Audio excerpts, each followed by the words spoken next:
Ladies and gentlemen, boys and girls, children of all ages, good morning, Mr. and Mrs. America, and all.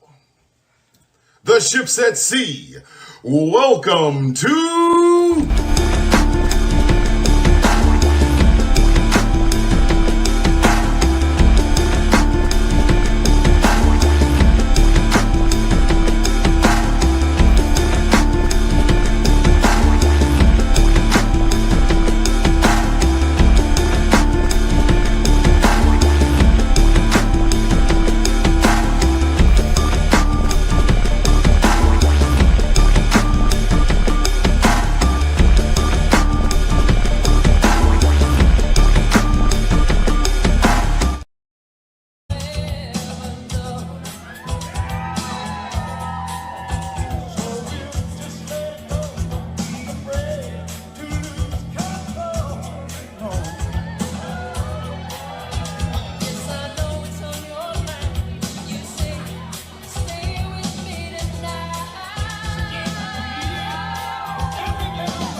Good morning, good morning, good morning, Coffee Beans. You weren't expecting me, were you?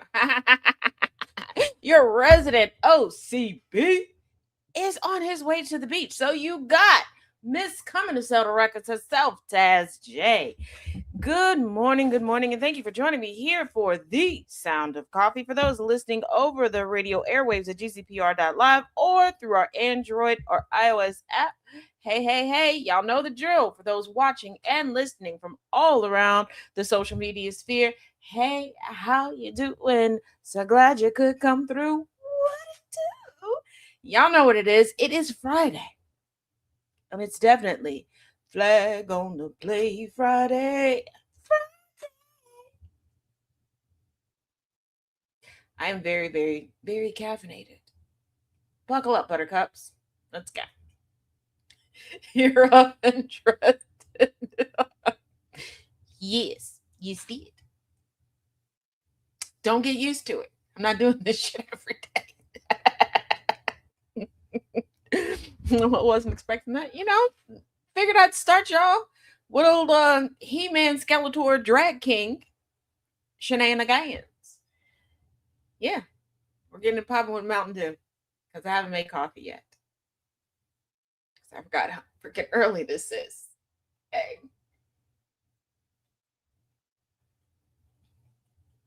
So there we go. Now, this week alone, just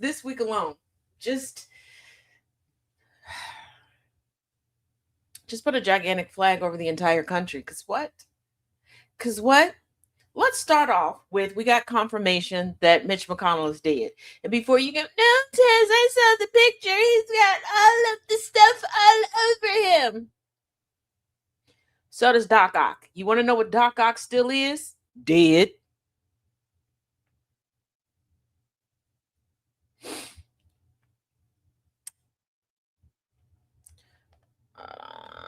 Good morning. What is the name of the best in that picture? Oh, in this picture? That is Trump getting his fantasy glizzy glaze off. You can get that at tazisms.com. See that? Promo code HONEY2 for 18% off. For those who know, you know. But while Mitch McConnell has been on ice, essentially turned into Elsa 2.0, his wife, 3 days later, went to China. His daughter was like, I'm shutting all my social media down and I'm not going to visit him. Okay. But you want to know who has proclaimed to keep their lamps trimmed and burning for old Mitch the glitchy bitch? Different members of the GOP and a journalist. Weird business, but let's get into it. Thomas Massey. Yes, that Thomas Massey. I spoke to Mitch McConnell for about 20 minutes this morning. He said we should end the war with Iran, quit giving aid to Israel, stop spying on Americans without a warrant, and he's really sorry about how my primary turned out. You know what? I can't be mad at Thomas Massey because Thomas Massey is using Mitch McConnell how Mitch McConnell used so many people. Thomas Massey is like, I'm going to go out with a bang and I'm going to try to get my agenda through for my constituency because I don't really want to get beat up when I go back to Kentucky. So, yeah, he's like, let's end this war with Iran in the name of Mitchy Mitch. Let's kick Israel out of U.S. business in the name of Mitchy Mitch. But everybody's like, yeah, we spoke to her for like 17 minutes, 20 minutes. How many 20 minutes is in the morning? How do you he got all that from a Ouija board? Right. But he's not the only one. He's not the only one. Scott Jennings said, I spoke to my old friend Mitch McConnell this morning, the senior senator from Kentucky. You don't have to preference it. Everybody knows who Mitch the glitchy bitch is, okay? He's still recovering in the hospital from death. You can recover from death. I didn't know that. I didn't know that they had a shot for that. I mean, they got a shot for everything else, but I didn't know that, I guess we're getting the zombie apocalypse early. I guess. We talked for just shy of 20 minutes. 20 minutes? 20 minutes. What do you think they talked about? What do you think they talked about, class? Tell you. We talked for just shy of 20 minutes about Iran, Ukraine, the unfolding situation in Maine. My visit to the TR, Teddy Roosevelt, Presidential Library, and even a little bit of Senate history. I told him we want to see him back at work as soon as possible. Who the hell sits around talking about Senate history? Don't include me in this conversation, okay? I know I'm a weirdo, okay? I know my topics of conversation can be don't include, because I know a bunch of y'all be like, you would, Taz, you would sit pump all the brakes. Okay. The unfolding situation in Maine. Do y'all know the unfolding situation in Maine? Graham Plattner, the Democrat. Yeah. Even in their lies, they're letting you know how they think, but I don't know. If your friend, your good friend is in the hospital, okay, after cardiac arrest and not being responsive, would you call them to talk shop or would you call them just to chit chat?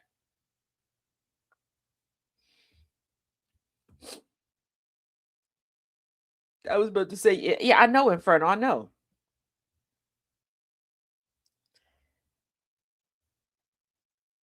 I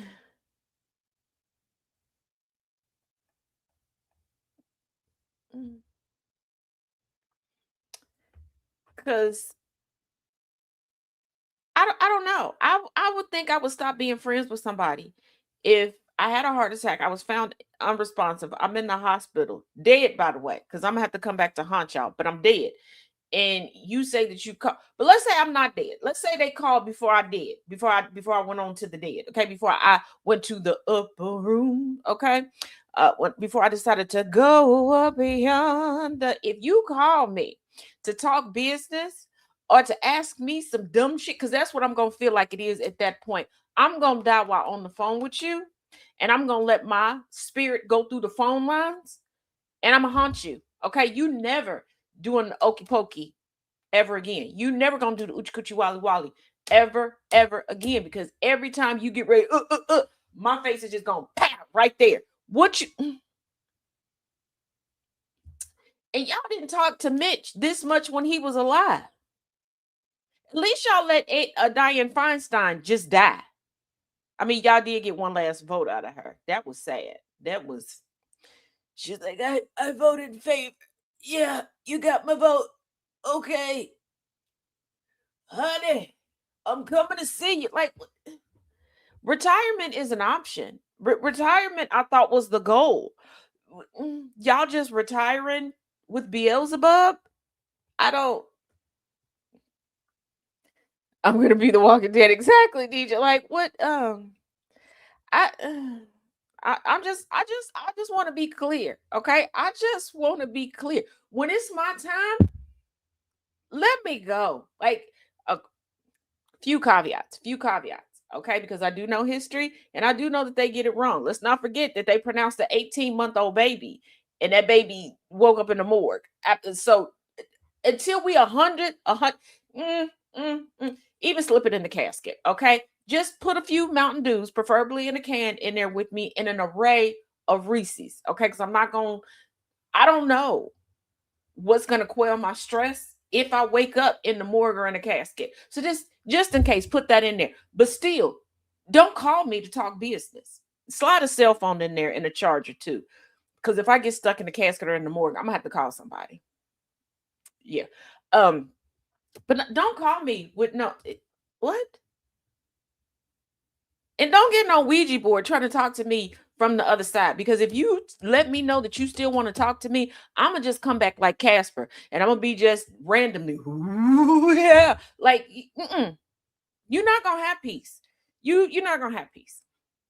And a plushie, yes, Tristina, and a plushie. Like,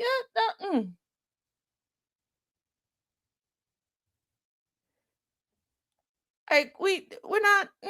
We no.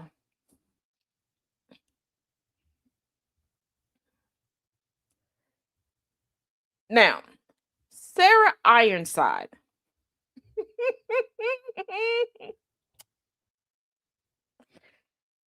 I don't like people. This is why I don't talk to people outside of y'all. This is why I don't talk to people outside of y'all.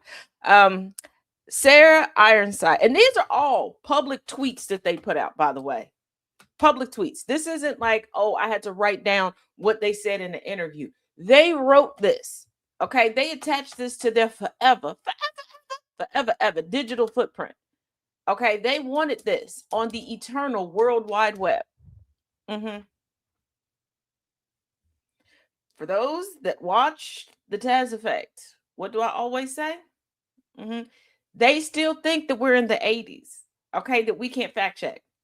I'm gonna get a Ouija board just to annoy you now. And twin, I promise you, I'm gonna come back and randomly, you're just gonna be working away, and I'm gonna just pop up. Ooh, yeah. Yep. Just randomly move stuff. Your flashlight, I'm gonna just put it over there. Just pop up on your screen. Hey, what you doing? You hungry? You want a snack? Yeah. Play with me if you want to. But Sarah said, I spoke with my dear friend Mitch McConnell. It's amazing that Mitch got all of these dear friends in death. White people sure do like other white people when they dead. White people don't seem to like alive white people, but white people sure do like some dead white folks. They love some dead white folks. Everybody is so close to and related to dead white folks, not the living white folks, but the dead white folks. Somebody died. Oh, that was my bestie. I ain't never seen you with them, Martha Ann. Okay. I spoke with my dear friend Mitch McConnell for 20 minutes. There's that 20 minutes again this morning. And he told me he supports universal health care.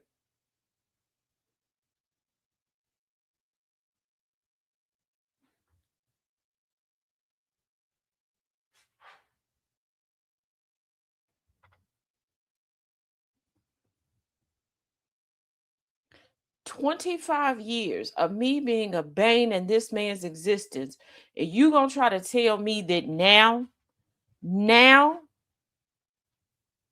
that he's doing the Harlem Shake with Lucifer Morningstar, he's down for universal health care?"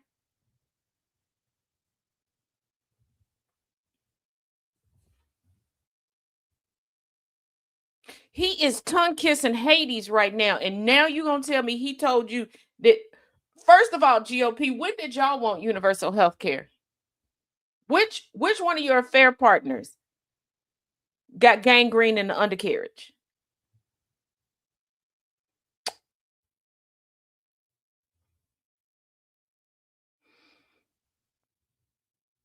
Okay. He told me he supports universal health care, free college,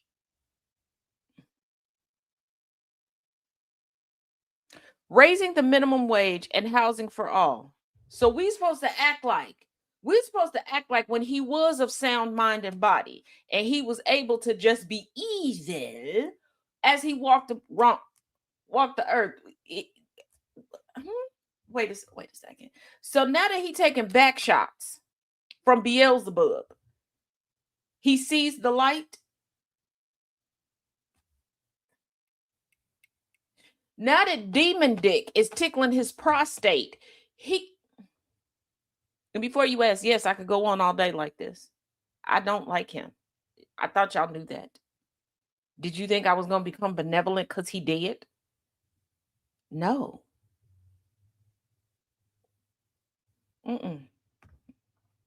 No. Lucifer was look, that heart attack hit Mitch. Lucifer was like, I've been looking for you. What you mean?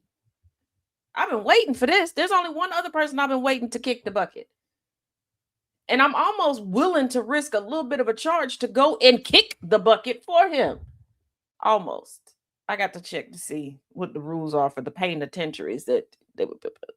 Like, what? Who?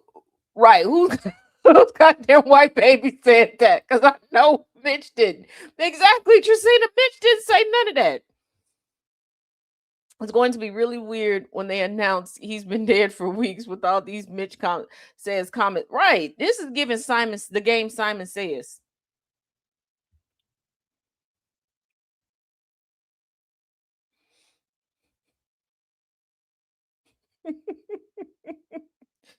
Good Guy Politics, aka Mac. I love this one. I had to include this because this gave me a chuckle. Just got off the phone with Mitch McConnell. He told me, shit, it's hot as fuck. There's so much fire. Oh God, Reagan's here too. Oh, sorry, Small. I know I'm killing you, Small, but I had to. I think that's the most accurate. That one I believe. That one I believe. Okay, one health. It's a good thing we got cell phones. Okay, with built-in long distance plans. If you know, you know. I believe that one. I believe that one. Hold on. Going through my screenshots here. Okay, Representative Jack Kimball. Jack wasn't nimble, Jack wasn't quick. But Jack want us to jump into the BS stick. I spoke to my old friend Mitch McConnell this morning. The senior senator from Kentucky. Whoever wrote this script, it's not 1982 anymore. This is not an official school paper in the 8th grade. Okay, this ain't. Wait a minute, Jay. Satan started singing, "Hello, it's me." People be asking, does heaven have a phone? I want to know, does hell have a phone? Because there's some people I would like to talk to. I'm related to a couple of them people down there, but I digress. It's a few people I want to ask some questions. I want to. Does hell count as international race? That's a good question. Okay, this is Chat GPT, right? Everybody, my old friend. When did Mitch McConnell get all these friends? Okay, I've been past his house on his birthday, on his anniversary.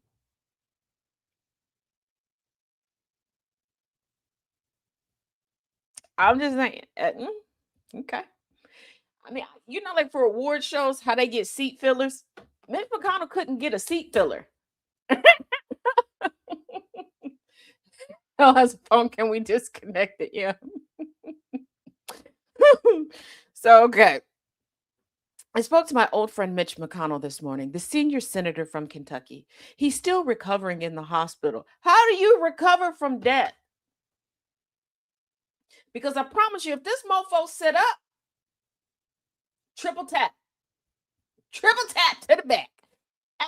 Nope, off with his head. Okay, call me the queen of what? Off with his head. No. We talked for just shy of 45 minutes. Okay, he upped the ante. Okay, I give him that. He upped the ante. He said, forget this 20-minute stuff. That's my good friend now that he dead. Yeah, we was on the phone for almost an hour. I know that he's an octogenarian. I know that he was weak and feeble before. He couldn't even get through a 5-minute presser, okay, without glitching, just freeze it on the screen. But I'm going to get these people to believe that he spoke to me for 45 minutes, 4 to the 5, okay, because I'm special.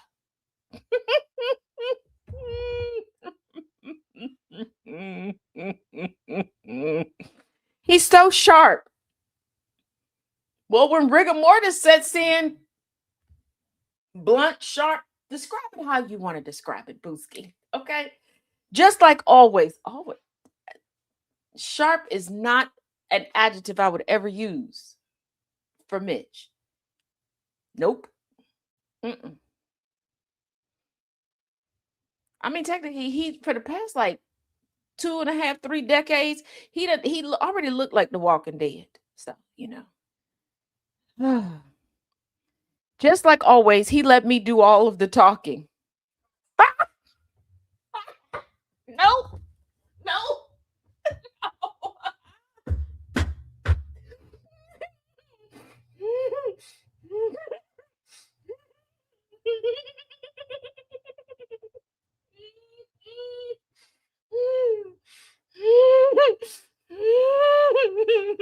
Kind of reminds me of me and my mom's last conversation. When she was in the corpse and I decided I was going to do some healing and trauma dump on her because she couldn't talk back for once and I could get out everything I needed to get out because she was in the casket.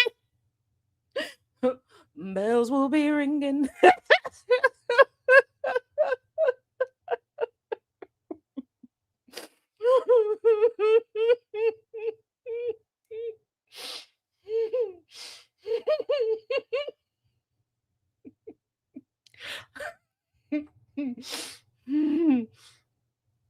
He's a great listener. There's cemeteries upon cemeteries upon cemeteries, crematoriums, mausoleums full of great listeners. It's all ears.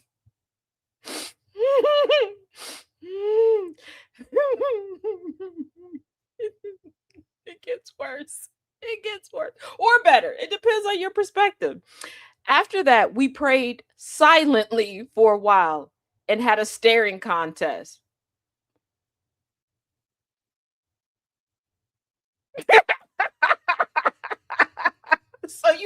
So for 45 minutes you talked to and stared at a corpse. Okay, y'all had a staring. Okay. It still gets better or worse, depends on your perspective. Okay. Wait a minute.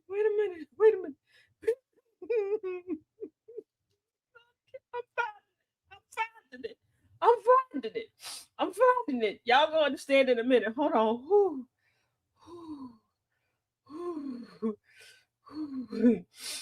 Just like always, he beat me at staring contest because he can't blink no more. He can't blink. I told him, hey, Nana J. Hey, DJ. I told him we want to see him back at work as soon as possible. You gonna see him at work in the vestibule as he lays in wait. What the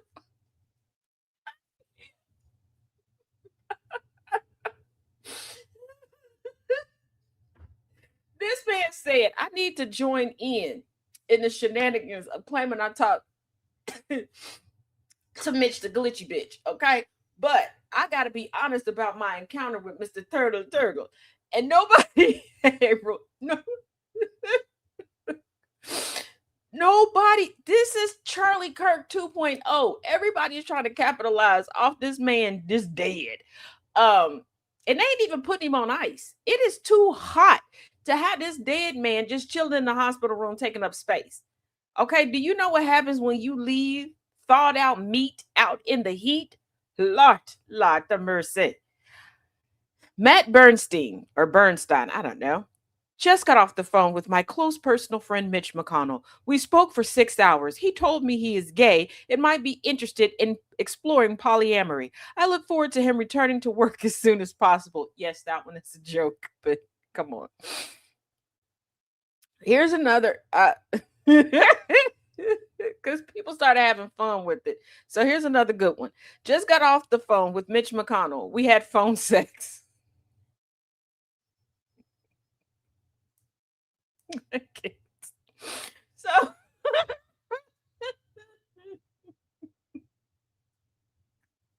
4 flags on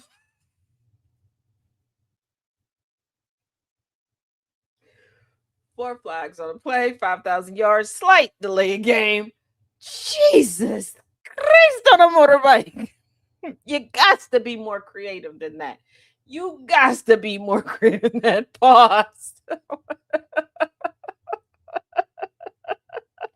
Pause! What is that?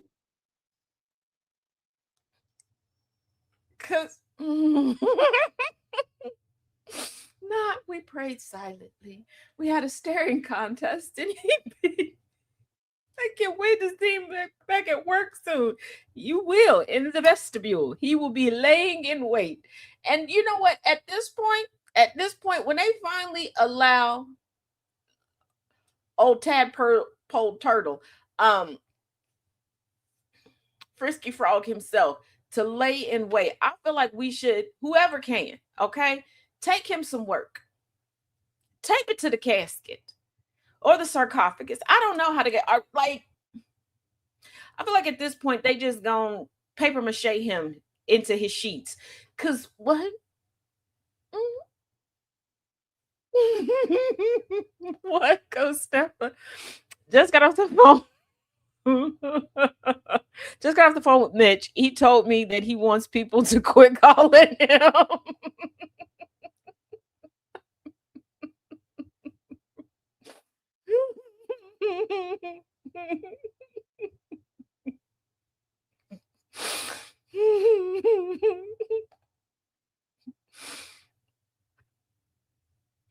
Does he realize the moaning is zombie and not sexual noise? Yep. He want that shit. First of all, I think just when rigor mortis sets in to Mitch, I think that's gonna be the best sex he's ever had in his life. I want y'all to think about that. Mm-hmm. Mm-hmm. We knew that man was gone when the wife flew to China on a business trip. She already knew he wasn't going anywhere. Here's the thing. Here's the thing. I don't know why certain people are like shook that she didn't stop her schedule now, because I want y'all to think, when did she ever come to his side? This is why I keep telling people transactional relationships have been the norm, especially when it comes to white people. But he done been rolled around in wheelchairs, hospital. We ain't never heard of anybody from his family coming to his aid. A couple days ago, when I said something about his daughter shutting down her social media account, the amount of people that were like, "What? He has kids? He has a daughter?" Yes. Oh, my bad, Star. RP my keyboard. Sorry. I thought we knew. I thought we knew. Put a lid on anything. When you see this, put a lid on it. Put a lid on that bit. Brain dead is dead. They just keeping. Y'all remember that poor lady in Georgia? Yeah, they just he ain't even on ice. Just put him on ice at this point, cause it's too hot for this. Okay, I don't nobody want decomposing Mitch. Face gonna be sliding all over the place. Wait a minute, twin. I just got off the phone with Mitch, and he's he's excited to star in the new Weekend at Bernie's remake, Weekend at Mitch's.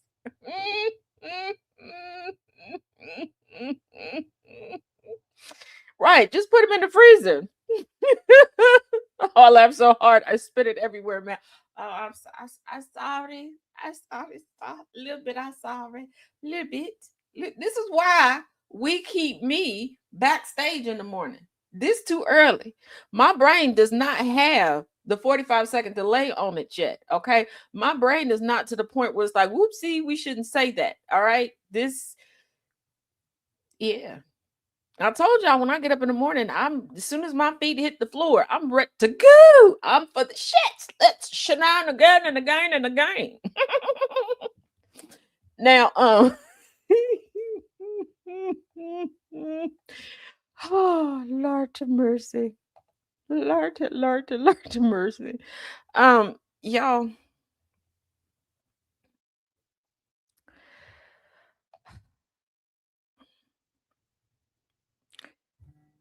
Next up, you ain't got a lot of kick it, pimping. You ain't got a lot of kick it. And what do I mean? Y'all, stop lying on and about Taylor Swift. I'm not a Swiftie. I've never been a Swiftie. I think there was one song of hers that I thought was catchy. I thought it was cute.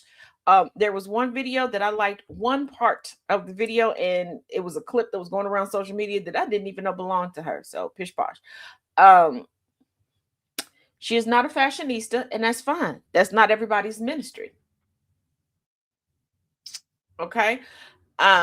She is not a prolific songwriter. Okay. She is the oldest teenager that's ever been allowed to exist on the planet. All right. And her wedding was unnecessary and tacky. It was not for the sake of privacy that she chose the venue that she chose, because there was nothing private about it. Okay, who has their wedding dress rolled through the streets of New York with the bag half unzipped? Who tackily announces that they've just gotten married on huge jumbotron screens outside the venue if they want to keep it hush hush? There are a million and one ways to get in and out of Madison Square Garden and not be detected. Why did her guests have to walk through the streets? And why was the media alerted to who was staying where and what time they were coming out? Okay.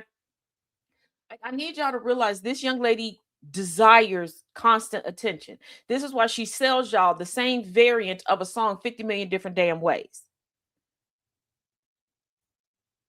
Okay. Now, the historian in me knows her connection to tyranny and destruction. Not being facetious, she is the relative of a very despicable former world leader. No ifs, ands about no if, and, or buts about it. But we're gonna go over that at a later time, probably later on today. Okay. But I do want to bring this bit of information to your attention because you get to know my last bloody nerves, and I want to pick up all of the flags, blow all of the whistles, and end the game with your stupid interpretations of her wedded known bliss. Because Lord have mercy. You would think the wedding that she put off would be the wedding of an 18-year-old right about now. Right about now. Yeah, she just wanted the attention. And before people start comparing her wedding to one of Britney Spears' weddings, I want y'all to think Britney Spears has always been who Britney Spears is. Yes, Britney Spears got married, and at her reception, she had like corn dogs, chicken nuggets, and everything else. That is Britney Spears. Britney Spears has always been unapologetically her. Britney Spears ain't never put on airs. She went to an award show, denim head to toe once. That was fitting for her. Okay, she was in somebody's backyard. Pam Anderson out on a boat for one of her weddings in a bikini. Once again, who she is on brand. Okay. Before you go, Taz, aren't you talking a lot of shit for somebody who is going to do it my way? But take a look and listen. Not believe all the cringy things I'm hearing about this wedding. Or can I? Either way, let's talk about them. In no particular order, first we have pocketbook bingo and, in essence, a billionaire tricky tray taking place. I will not be elaborating further. There's really no need to. Inviting so many people that you have to stagger their arrival according to popularity. as if this were the Oscars, where the D-listers arrive when the red carpet's empty, while all the A-listers show up right before the show starts. Making guests like Pocketbook Bingo winner Avril Lavigne arrive at 2:30 p.m., taking people's phones and making them twiddle their thumbs for 2.5 hours because you can't whittle down a guest list is insane to me. Inviting so many people to enter your castle for this grand ceremony, but only having enough room for 150 people to watch the ceremony from seats on the floor, and making everyone else grab a seat where they can in the bleachers like they were watching a sporting event. Bonkers. A billionaire having a buffet. Enough said. Also, 20-minute vows each read out of little gold books? Ew, no. And post-reception pizza from Mama Two's? Here's where I will elaborate. If you're going to claim Cornelia Street and the Village and now Tribeca, yet overlook some of the best pizza in New York City for this place, when you have John's of Bleecker, Joe's a half a block away from John's, and L'Industrie right there, shit girl, you even got Ben's right across 6th over on McDougal. Like there's no shortage of pizza in like a 2-block radius. But Mama Two's. Vaguely Detroit style Sicilian pizza. Got it. The cringiest thing of all is that she's using this to gain leverage and sidle up to Madison Square Garden owner James Dolan. See, he wants her for a residency, but so does the Sphere out in Vegas. I wouldn't be surprised if she purposely goes with the Garden, if only to break Billy Joel's record. The sooner people realize that everything she does is planned and that everything is on a you scratch my back, I'll scratch yours, let's do business together basis, the better off we'll all be.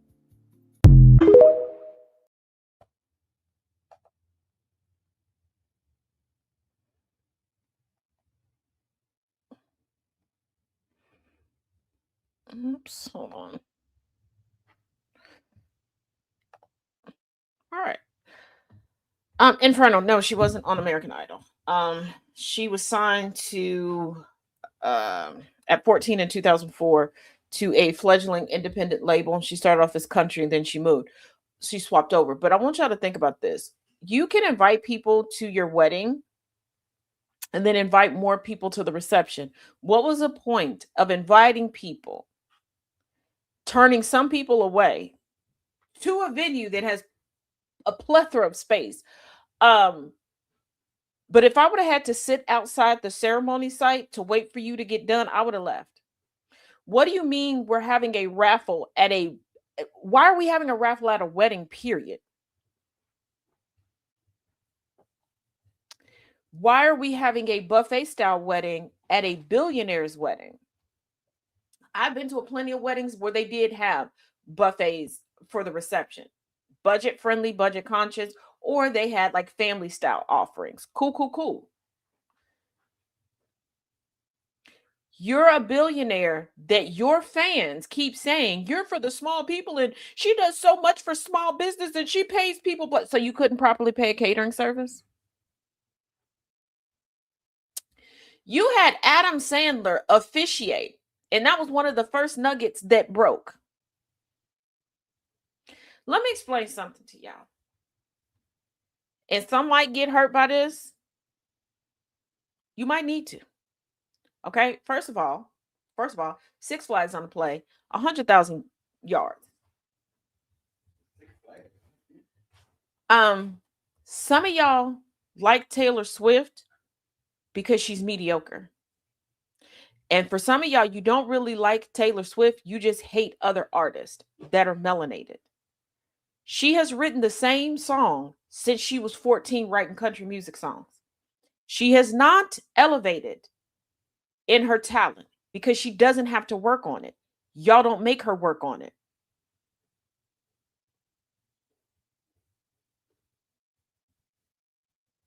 Y'all don't make her work on a personality. Y'all don't even make her be a good person. You just lie and say that she is. She has no talent other than being white. She plays the victim when she's the victimizer. And when confronted with that, y'all want so much evidence, but y'all can Google and track down anything. Y'all know that y'all third grade teacher got 2 zit scars on their left booty cheek because you got mad. at a grade they gave you in 1983?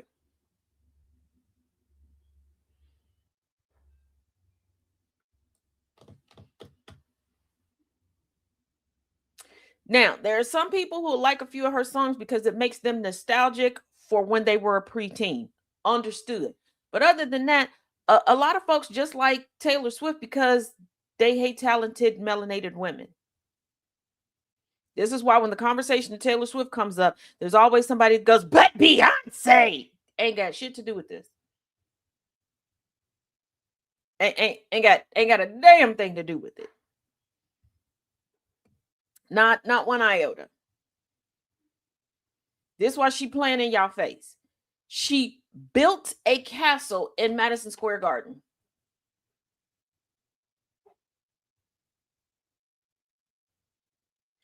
Why would I sit and listen to you provide 20 minutes worth of vows? Y'all didn't even spend enough time together to have 20-minute worth of kissy faces to make at one another. Let's not forget that for a good chunk of their relationship, Taylor Swift used it as photo ops for her. She didn't bring Travis along to any of her shit. Grammys wasn't there with her. AMAs wasn't there with her. Tour wasn't there with her. Every time she was there at the major games during the NFL season. And she knew exactly what to wear and position herself. And if you look at how the families were interacting, they didn't get along with her. Y'all sitting people sitting there talking about, yeah, they love her. Really? Why was there no bridal party?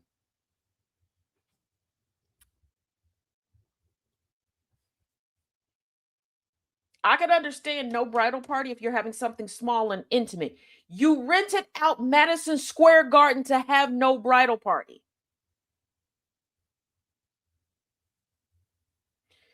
This reeks of old school Hollywood and somebody going, we need to fix some reputations. Because let's not forget, the man that she was dating right before Travis Kelce was a raging, unapologetic Nazi. Travis Kelce knew what was coming down the pipeline for him because he got exposed for fraudulent behavior with his nonprofit. He's a philanderer, all these things. And he needed to break into the white contracts. Y'all know what I'm talking about. And he was looking too urban with too much melanin on his arm. But baby, let me tell you something. When you have a preference, you're not going to stop it overnight. And let's not forget, throughout the entirety of their relationship, so many people have busted him out by still being on Instagram, liking bodacious, buxom, melanated, majestically melanated madams. So, yeah. Now, this next one I put on the list because y'all slow. Y'all slow. I love most of y'all. What did you think I was gonna say? But y'all slow. Y'all are very, very slow. Whose white baby is this? Kelsey like big booty bitches. Big booty bitches. It is too early for this. Big booty bitches. Hi, honey bunches. Good morning, Vietnam.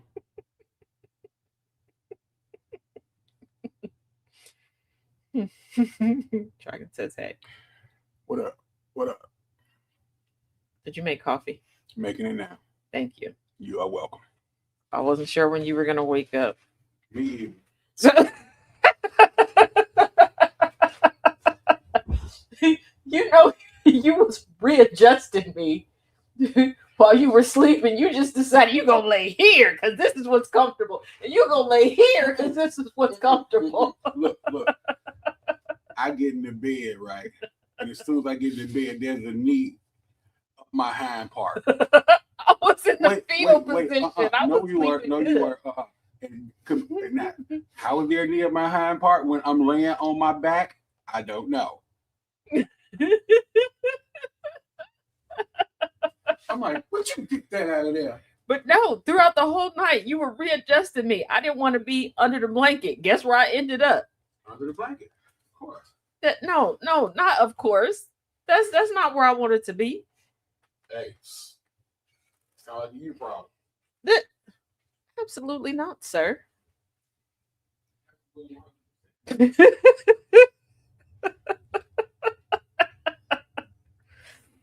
But I was saying, some of y'all are slow. Y'all need to learn satire and be able to. There are a lot of comedians that are going to cash in on trends or create trends. And there is one comedian that is like killing the game right now. Nope, not talking about Drewski. Not talking about Drewski. Not taking anything away from Drewski at all. But right now, Drewski's choice of joke, I don't find funny. Let Michael Jackson have his moment. Yes, we know that Diana Ross came in on the backside and kind of ruined this biopic because she agreed to have her likeness and for the full story to be told to at the last minute snatch it out. But y'all should have never believed Diana Ross in the first place. She's a cum bucket. I love Tracy Ellis Ross. Don't get me wrong, girl. I love you down. But your mama's a whore. Okay, she's a whorehouse. She is the original $10 house vixen. Okay, she's a lot of people's Taylor Swift. Okay, she is below mid when it comes to everything. Okay, she must got a gluck 3000 going on. This spectacular. But this comedian, too many people are falling for it. Okay, too many people are falling for it. But I love that he's taking My Strange Addiction and showing y'all how comical it is. Okay, take a look. See, Junior, I'm 48 years old, and I'm addicted to humping air. It just sends me to a level of intoxication where some people have their thing, they drink and all of that. And at 48 years old, Dexter has struggled with his addiction majority of his life, though he himself does not see it as much of a burden as the people around him. I don't need a woman. I don't need another human being to interact in that sense because Mother Nature provides what I need. One girlfriend in almost a half century on this earth, and he sees no issues. It didn't go the way I wanted it to, due to the fact that Mother Nature is my woman, and everything else comes second. Well, my name is Alicia Scott, and I'm from Knoxville, Tennessee, and I've dated Dexter Mims for, say, about 3.5 years on and off. I called it off, but it's because he's addicted to humping the air. Like, look at me. Like, how dare you hump the air? And I just can't get over it. I'm sorry. It's a big deal breaker for me. Hopefully he can get over it someday. I don't know. But yeah, it's too much. The woman at the time couldn't understand that. And while I was thrusting the air, they just didn't work out too well. I figured that they would have an understanding of it, but she didn't. I could really see us getting back together, but he gotta let go of humping the air. It's a no-brainer. Sometimes I think about it, it just makes me so emotional that I felt like we were really one, we could be something, but then him humping his air is just, I can't get over it. It's a deal breaker. He does it in public too. He's not ashamed of it. He loves humping the air. Literally. It's almost as if he loves it more than human interaction. And that in itself has put him into less than safe situations.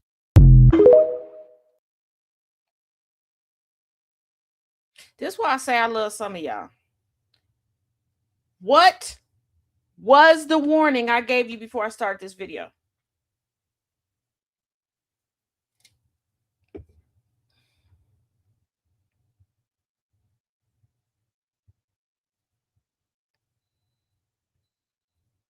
I said this is a comedian making fun of. Now scroll through the comments. Scroll through the comments. The flags on the plate for this one. The flags on the plate for this one is for y'all. 4 flags, 350,000 yards. Because y'all slow. I love y'all, but y'all slow. I warned y'all before I played the video. Warned y'all from the jump. Why he doing this? Get the secret.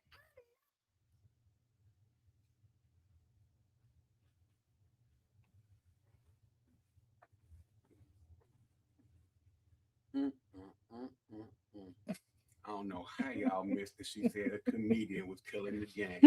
And no, she not talking about Drewski. Y'all don't be listening to me. Just another pretty face. And she's smart too. You don't saying that because you touched my undercarriage. Good. Lord have mercy. This why. Hey, you the one who was telling the goofy I pounded you through the mattress. Different show, honey. Different show. Some of these people was there. And first of all, he started it. Lord, I can't take him nowhere. As I'm old, I need extra thermal. No, I'm not putting it show. I knew how it was gonna go.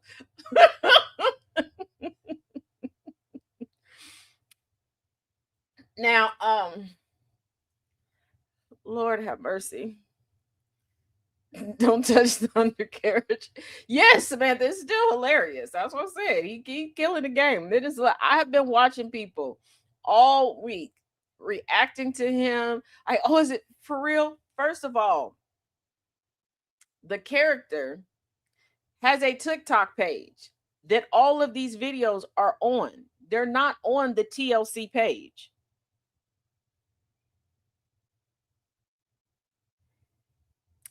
They're not on the TLC page. Trust me, because I found stuff from TLC with these, like the AI boyfriend one.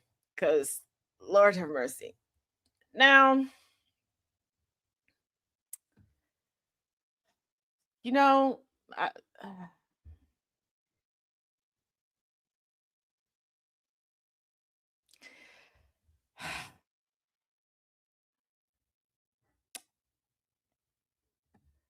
we talked about this one a little bit on the Taz effect.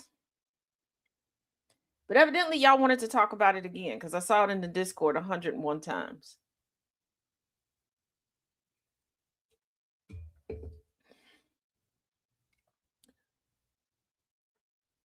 So here we go.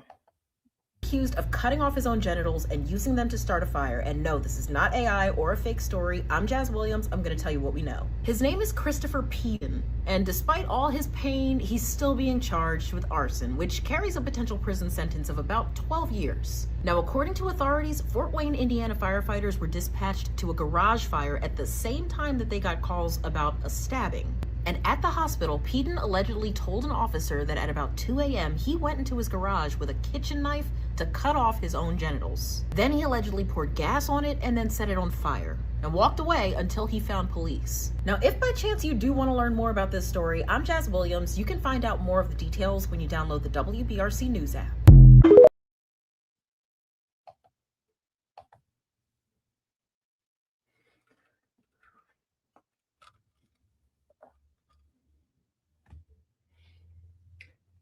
Never in my life have I hated another person or a group of people enough that I would cut off a body part. Okay? Set it on fire and then walk around. All right? Now, call me a baby if you want. Okay? Because if I get a cut in certain places, baby, I'm not walking around. But if you expected maturity after this, no. Maturity came when I first reported on the story on the Taz effect. Okay. This time around, they're going to do far worse to perpetuate narratives and hatred. But this time around, I want to explain. This is where we're going to go with it. Okay. For quite a while now, people asked, how did Lorena Bobbitt cut off John Wayne Bobbitt's Peter Whacker and him not known for so long? This man cut off his own with a kitchen knife, not kitchen shears, not a sword, not hedgers, a kitchen knife, and walked around.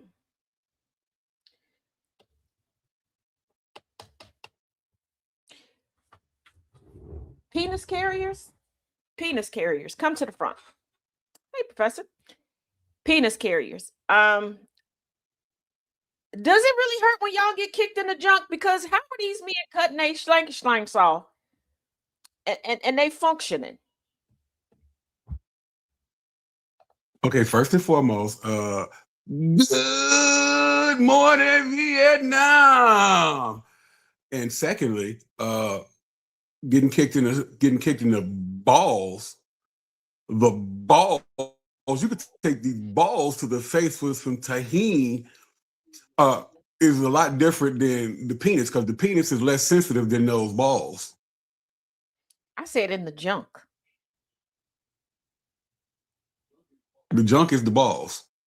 Oh, well, he's still out here, but y'all gotta like. I want y'all to think about how much hate you have to have, and how determined you are to put forth a narrative that you're like, I'm gonna cut off my own schlingy schlong, and not just cut it up, set it on fire. Which caught the He ain't garage ever on want fire. that back. First He of ain't ever all, want that back. they couldn't find it until he finally confessed at the hospital, and they went back and looked at the spot to find it. Would y'all like to know where that spot was? Yeah. He put it right in front of the door and set it on fire.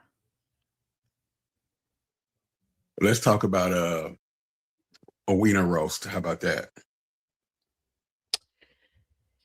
Now, I like a good barbecued sausage. I like it a little burnt, not crispy and crackly. Gasoline seasoned. But I want y'all to think, when the fireman garage door, they got to come in, they didn't see. It was a little smoky. And I'm not talking about the room. I'm talking about the sausage. He cut off his thanky thing and then told people, I got stabbed. I got stabbed in the dick. Well, wait a minute. Well, in my tales of the young murder, I watched Tales from the Young Probe.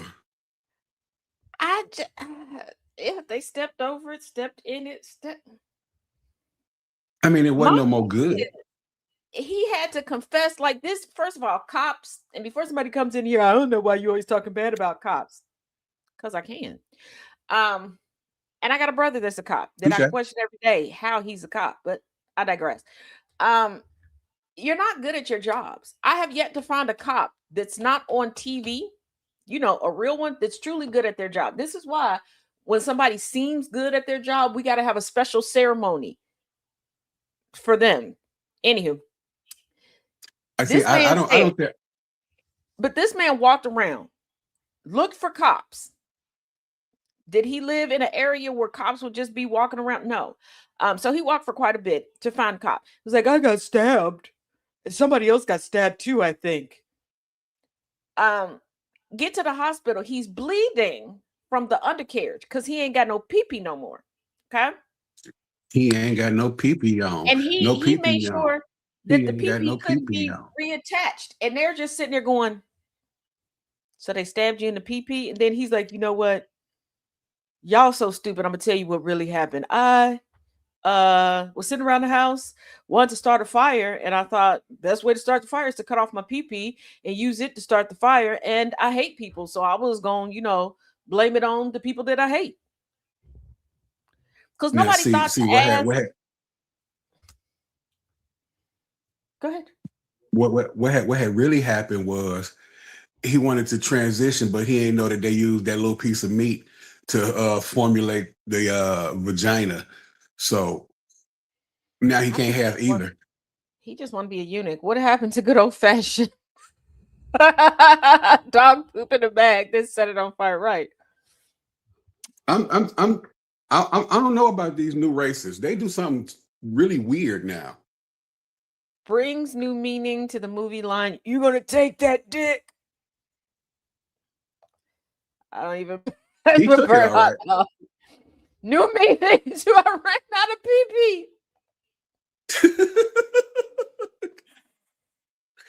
See what was happening was stay with me now. I ran out of PP.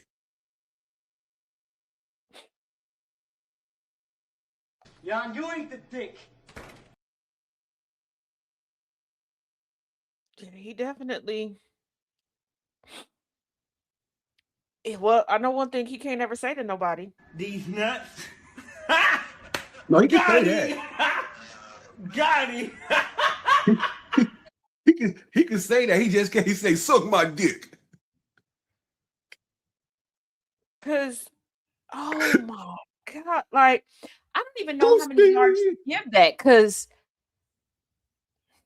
I guess give him negative yards because he got negative inches now. This will be the second negative yardage. We'll give him a negative 4 yards because 4 inches. How about we give him a negative 3 inches? Negative 2. Yeah, negative 2 because he probably didn't have much. If the firefighter. My brain is so messed up because I'm like, it couldn't have been that thick. He cut it with a kitchen knife.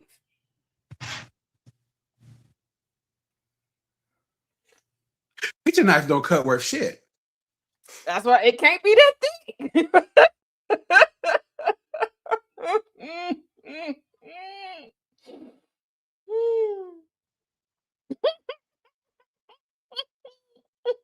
Hey, beautiful big sister DJ. Okay, we're at the midway point. Go ahead. I tried to give him the benefit of the doubt by giving him at least 4 inches, but I had to think about it and I had to subtract 2. So that is some small dick energy right there. That's some no dick energy now.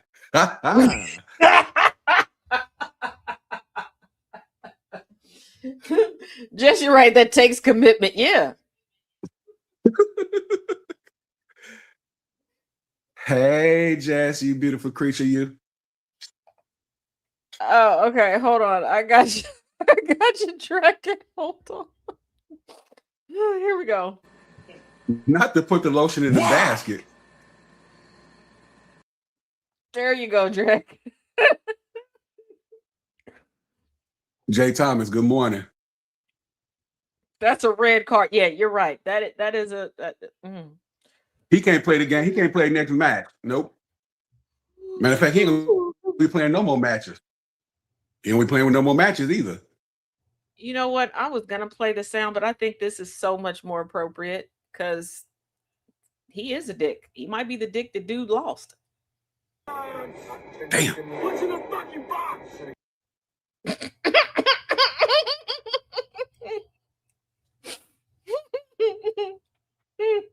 I ain't got no good sense. Now, dear God, y'all. Were y'all aware that cycling, as in riding a bicycle, is now woke?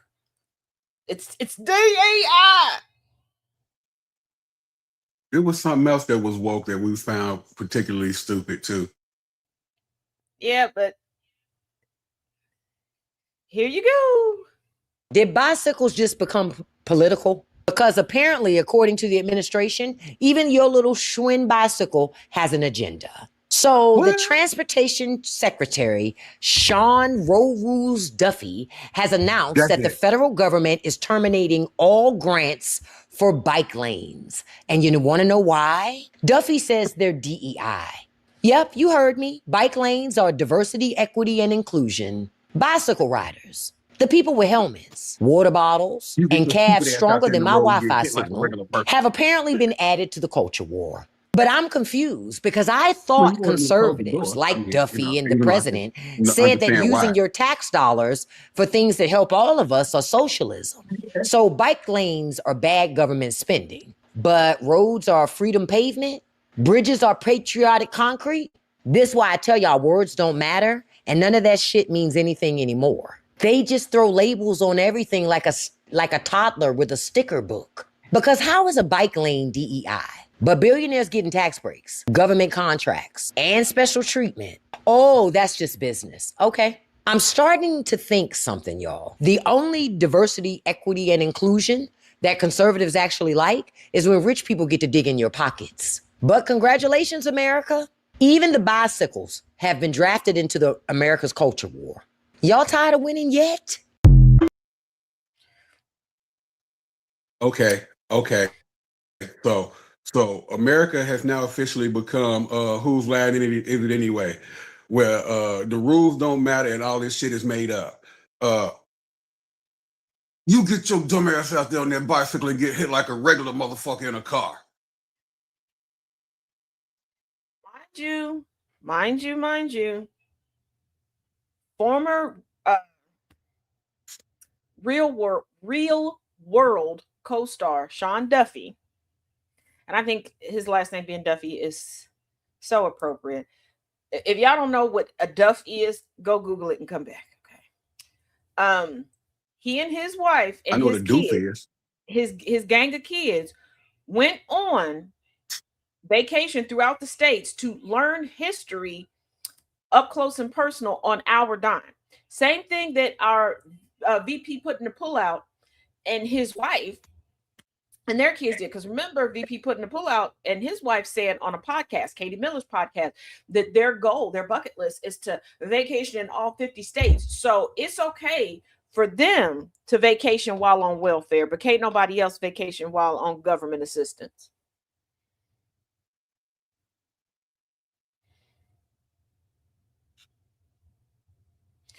It's my job, Dragon. That's how I find the new levels of stupidity. No, in all seriousness, Dragon, as a historian, is somebody who chronicles history, which I do a great deal of. I've got, if you could see. Yeah. And this is the stuff that's put into videos. There was a period in time for quite a few years of my life that there were about 25 to 30 of us that would go through the highways and byways to smaller places to chronicle with pictures, audio, video. It gets worse, folks. It gets worse. But to say, yeah, we're not fun. If they don't believe that they're woke or that it's DEI, I want y'all to understand that these dog whistles are just another way of being able to launder money in front of our faces. Now, the DEI comes in because, well, you got a special bike lane, especially just for you. You need to be out there just like a vehicle if you got to follow the rules of the road. No. Forget your safety. See, I refrained from killing angry this time. Forget your safety. Yeah, I already killed him this morning reading the tweets. Tiny, yes, I did hear about the reports that the Proud Boys and Patriot Front got into a fight and they were calling each other racist MFers. My thing is, only one side was able to be identified as Patriot Front. Who the other people were, can't identify it. I'm pretty sure they couldn't be called the Proud Boys because their name legally belongs to a church now. But whatever. Yeah. But also for them to go, well, you're a racist. I don't think it was Proud Boys via Patriot Front. I think that makes for a great online narrative. And I don't understand why they would be fighting, because those two groups have been in the same place at the same time multiple times. A racist calling a racist racist. That's great news. So just like as much as we're all getting a kiki of the quote unquote picture of Mitch McConnell floating around, how do y'all every day go HIPAA, HIPAA, HIPAA, HIPAA, HIPAA, and then you get a picture of somebody's papaw and everybody's like, yep, that's Mitch. Ain't nobody been fired. And did y'all also forget the reports that there's guards outside of his room? It could be him. Who knows? Because at this point, nobody's calling for an investigation as to how this picture got leaked. They need this story to keep going for very obvious reasons. I need y'all to think about this. Like, you better think. Like, come on, y'all. But yeah, and the first time I saw the story about the Proud Boys via Patriot Front, the gentleman who quote unquote broke the story, I've had to correct a lot of the information that he puts out, a lot of it. And every time I tell him, like, oh, you can go here to verify, he doesn't. It's sensational, it gets clicks, and people love hearing him reword headlines. So it is what it is. Most people don't want facts. That's why they go to non-news entities and ask them questions about it. I said what I said. You did. You did. Hold on. Hey, what's that song that has the lyrics? Congratulations, you've invented a new kind of stupid. I know the song that you're talking about. I can't think of the title right now. Proud Boys v. Oath Keepers. My friend in Houston said being black people don't react, so they're staging fights to invoke martial law. Here's the thing. The Oath Keepers fight each other as an initiation tactic. Not a my friend said story. But the thing about it is they fight each other as initiation. The Proud Boys used to punch each other in the stomach, and as you got punched, you had to name a brand of cereal. It's not so much to get other people to react. No, because all of these white supremacist groups will befriend black, brown, indigenous people and will sit and wait for years to attack them, to eliminate them, to do these things. And they truly believe that they're infiltrating. These are also groups of people who think that because they said hi to Darren in the break room, that them and Darren are besties, and they will tokenize the black people in their lives, but not know anything about them. This is why we constantly have to Rummer said hi to Darren. Pretty much. FYI, y'all, I can't get the name Rummer out of my head now. Thanks, Thomas. Igor's new name is Rummer. Rummer Igor. Igor Rummer. Rubber baby buggy bumpers. Rubber baby buggy I'm gonna bumpers. Forever Rummer. What up, Rummer? How you doing? Yeah, but the Patriot Front fighting the Proud Boys is like the Black Panthers fighting the NAACP. It doesn't make sense. That's like the Daughters of the Confederacy fighting Moms for Liberty. They're on the same page. They wouldn't fight each other. That's a better analogy, though. Yeah. And only the individual racist will do stuff that could potentially get them arrested, not the groups of them. This is why you have the Chud the Builders, the Jake Lang, stuff like that. When they're individuals, they'll do stuff, and they'll do it on an individual basis because it's easier to raise money and keep it for yourself and to get bailed out. If it's a group of y'all, y'all cooked. Like dude's penis. Now, okay, I got a good one, but I want to save that one for the end. This one, do you like basketball? Good. Again, basketball. We're going to talk about the Taylor Swift of the WNBA. Who do I mean? Caitlin Clark. Caitlin Clark, of course. Because I need y'all to stop with the bullshit. I need y'all to stop with the bullshit. Every time we talk about, because a lot of times the focus is on mediocre white men. But white women, get your cohort. Caitlin, super mediocre. Too many of y'all are propping up your homegirls, and you know them heifers is mediocre at best. Some of them are below mediocre. Okay, you should have at least what was that girl? Iggy Azalea. Okay, when her and T.I. was like no mediocre. Like, come on, at least sprinkle some tahini on yourselves. Okay, Caitlin Clark is the LeBron James of the WNBA, and what I mean by that is she has talent. She ain't even got that. She got a talent for being ugly. Hold on, wait. See what? Cut me off. What I was about to say is what I mean by that is the king of flops. Oh yeah, the king of flops. And Jess, you're absolutely right. So we're gonna continue that conversation. We're gonna get it in, sis, because we didn't get a chance to talk about that because we did get a troll. And you know what? This is a breath of fresh air. Maybe it's because it's too early in the morning for the people who tend to like to troll me to be awake, which I understand. Good looking out. But just a little request. Y'all can pass this along. If you're going to troll me, be a little bit classier, be a little bit more highbrow. I'm a bougie baddie, okay? Don't do that. Come with a little something. Plus, that troll, I'm pretty sure he is still crying because he did not come back yesterday. Well, he did try to on a different account, then he left real quick because I scheduled him to come back. I penciled him in. He is still punching the air, probably calling me all sorts of nickels. Just be better. Be better at being a troll. All right. And if you want to be to the other troll that decided to block me, if you want to try to be funny and go, well, maybe if I say it in a different language, do your research and make sure it's not a language that I can speak or read. Okay. That's the thing. Because I have no problem cussing you out in a plethora of the languages.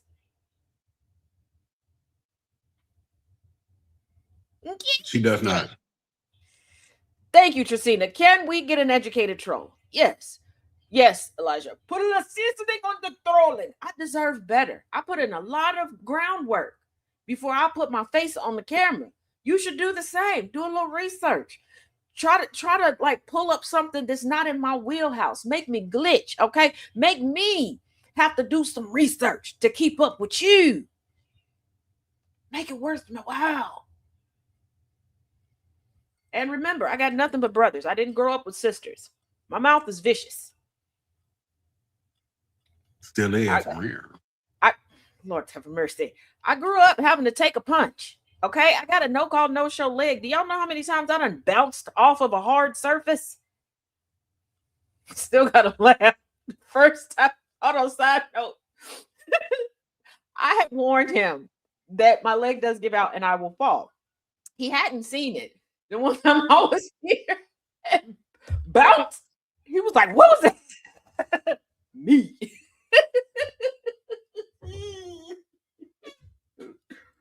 So now, if I hear something, I'll wait for her to hear, I'm okay. If I don't hear it, I'm like, you all right? No.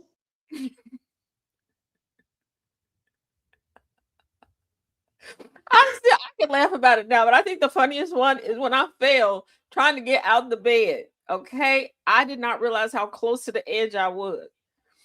My leg was like hanging off, and I thought, oh, I'll just roll over a little bit. My leg will hit the floor, and then I'll roll over some more, and I'll get up. Leg gave out and bounced. Granted, I'm down here where I am now. Thud. I'm okay. Okay. And I came wobbling down the steps. He's like, you were not okay. She was not okay. And then there was the one where he had to give me instructions on what I can text about and what I have to call about. Because I fell so hard one time, I knocked the tooth out. And I just texted him like, oh, I knocked the tooth out sitting on the table. That is not a text. And that is what he said.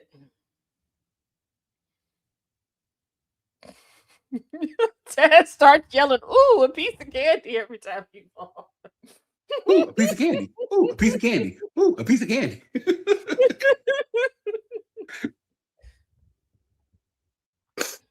What? Hold on. Oh, babe. Nobody's blocking you, Jay Thomas. Chill. Taz ended up with bandy leg after the bat. I did. For like, I don't know how long. I can't. Well, okay. Extreme heat or extreme cold affects my leg because I have bolts in my leg also that have. One has. Part of it has fused with the bone because it was supposed to be replaced and it didn't get replaced. And there's also part of it that's kind of broken off. That's just kind of. I don't know where it is in the leg. Sometimes I can feel it. Most of the time I can't. So I don't know where it is right now. You had crappy parents. No, I didn't have crappy parents. They weren't given a proper timeline on stuff. Oh, you had crappy doctors. I think you forget where I was when all of the surgeries and stuff started and where we ended up. Touché. So there was one point in time where my leg, because all this crazy weather, would just not work properly. So I had like one big old bruise on my leg for quite a while, and I wore I had shorts on, and I was leaving here to go back down to Taz wears shorts. Go down to Kentucky, and this lady looks. She's like, "Is everything okay?" While looking at my bruise, ma'am, give it time. You, girl? Is he I'm like, beating you? I was like, you will understand why I have this bruise in this particular part of my leg that most people would not even think to hit. I don't even think you could like properly hit it. And I was like, just give it some time. Now, it didn't help that I had on like overall shorts that tie at the top, so I look like a little kid. Just like yesterday, I had a slight argument at the DMV. Dude was like, and how old are you? You have all my paperwork. And I told him. He got up, walked away, and came back. Okay, technically here it's not the DMV, it's the Secretary of State, but carry on.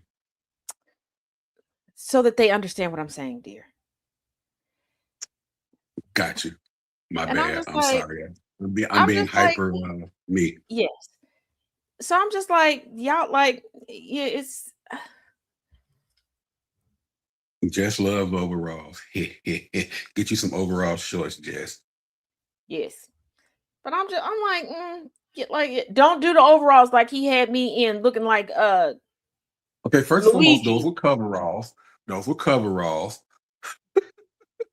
I'm still bitter that you had me out here looking like Luigi. And you ain't say nothing about me looking like Luigi until we were very much so out of the house. And we were nowhere close to the house where I could change clothes.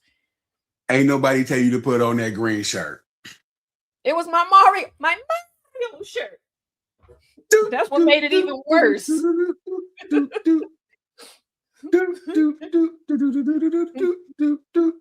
was during a period of my life where I had a handful of things that fit. Okay, I had to rock with what I had. Nana J, we went to y'all hey, know my Nana. So I was like, oh, there's one particular Aldi that I do like to go in. Okay, because like in Aldi, there's like an aisle or two that just has random stuff in it. And this particular Aldi, I think, has like some of the best just random stuff in there. So we're going in there. He takes a video, and then I noted, like, no. Why did I take the video? I was having a hard time getting out the car, and I almost got blown away by the wind. She had to rock to get out the car. Rock, don't rock the boat, baby. I rocked out the car yesterday when we got back to the house, because when you first took me to go get my ID, where you pulled up at, it, you know how it like slopes, so it's a little bit higher, so I could get out. When we got back to the house, you were a little bit away from the curb, so I couldn't like put my foot up on the curb to get out. I was struggling, and you was like about to go up the steps, and I'm sitting here trying to scoot. Nothing was worse than when we were in front of the barbershop, because oh my goodness, Don still won't let me live that down. all the barbers and everybody else was just looking out the window and trying to get out the car.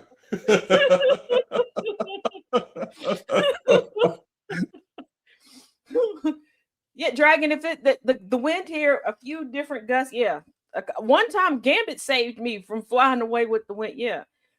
Because after that trip that we put the stuff from Aldi in the car, and I had to go next door to, what was it, Ross, I think, to get a brush and a hair clip. Yeah. Yeah. Because also on the way home, that's when I fell asleep with the dipping sauce in my hair. She fell asleep with dipping sauce and what was it? When White Castle's had the cheddar chicken rings. Yeah, she had the chicken ring. I was like, I should take that chicken ring out of her hand and eat it, because I had finished mine. I was so tired. I was sitting there like, I don't know how I didn't drop anything, because I woke up like, oh, and immediately like dipped in.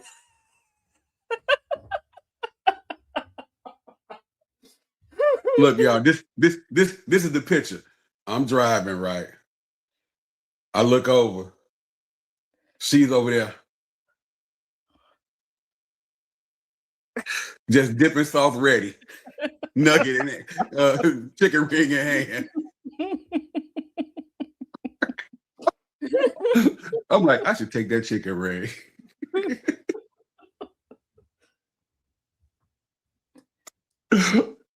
We haven't been over there in a while. Flag on the play for falling asleep eating chicken rings. Flag on the play.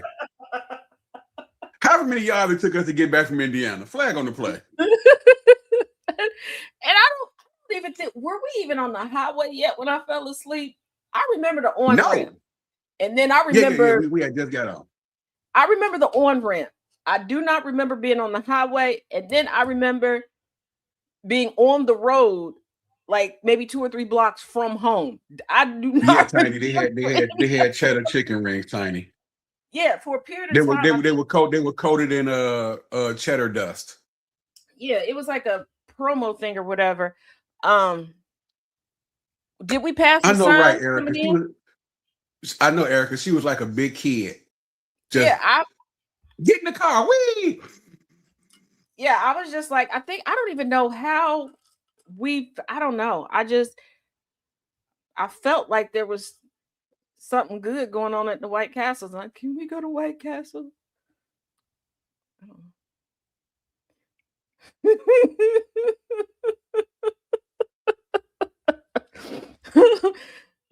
were good. I remember that. They and were I was kind of happy that I had some more because I had a whole sack of them when we got home. So I finished eating those. Good times, good times. Need to go back over there to that one restaurant. The one that gave where there was dessert included. Oh, yeah. I'll go over there and get like because I was working over there selling cars, and I'll go over there for lunch and get a thing of soup, and they give you like 6 big rolls with it. Yeah, and it was like $10 for like a half a gallon of soup or something. But what did I get the last time? The wrap. I want the wrap in the soup because I want to dip the wrap in the soup. Okay, this has then turned into the big back tails. Okay, back to Caitlin Clark. I forgot all about her. Shut up. I'm gonna take you out when I want to take you out. I'm talking to Harvey. Oh, she trying to dig her way to the other side. She's such a drama queen. She's nosy. She's trying to dig underneath the fence because next door, I don't know. She'll do that with you. She won't do that with me. Cause she be trying to be nosy. Cause when they're outside talking, she trying to get it, and she really don't want to dig all the way over there. She'll do it a little bit and then press her ear up against it. She is nosy. Okay, here we go. That in the WNBA's 30th season, we're seeing so much bigotry, so much hatred that's being spewed in a season where we should be celebrating the players of the past and the present. It's been recently revealed that a group of 11 Republican lawmakers, members of Congress, mind you, have reportedly sent a letter to the WNBA Commissioner Kathy Engelberg asking for her to look into and address the violence and the attacks that have been committed against Caitlin Clark of the Indiana Fever. In a letter reportedly sent to Kathy, it was stated that Caitlin Clark is the face of the WNBA. She has been unfairly treated, poked in the eye, hip checked, had a hand to the throat. They also asked that by July 24th of this year that the following questions be addressed. They are as follows. What is the review mechanism for physical hostility and violence on the court? How will players be held accountable for overly aggressive actions on the court, including toward Caitlin Clark? And what steps are being taken to protect WNBA players from online harassment and off-the-court threats? First off, we're in a crisis in America right now in which people are unable to afford basic necessities. You have thousands of black women who are unemployed due mainly to the bigoted decision-making of this current U.S. president and his administration back in 2025. So many things to focus on, and instead, these Republicans are taking time out of their day to focus on an issue that is a non-issue. Caitlin Clark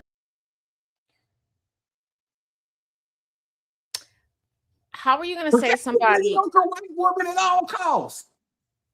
How are you going to say that somebody is the face of a league, that they are the best player, but you need legislation to protect them, not the people that their fan base harasses and bullies online and in person? Oh, Nanny, you waiting for Harley to call you and tell you everything? She will. And DJ, she innocently nosy. That's what she is. She try to be everybody's business out there.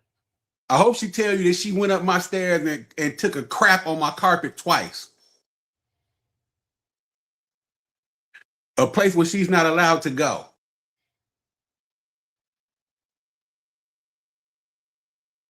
She's on temporary. She's on temporary probation right now. It's not funny, but it's funny because she got a beef with his brother. And she did it in front of his door. But she's also mad because I'm not here anymore when she wants me to be here.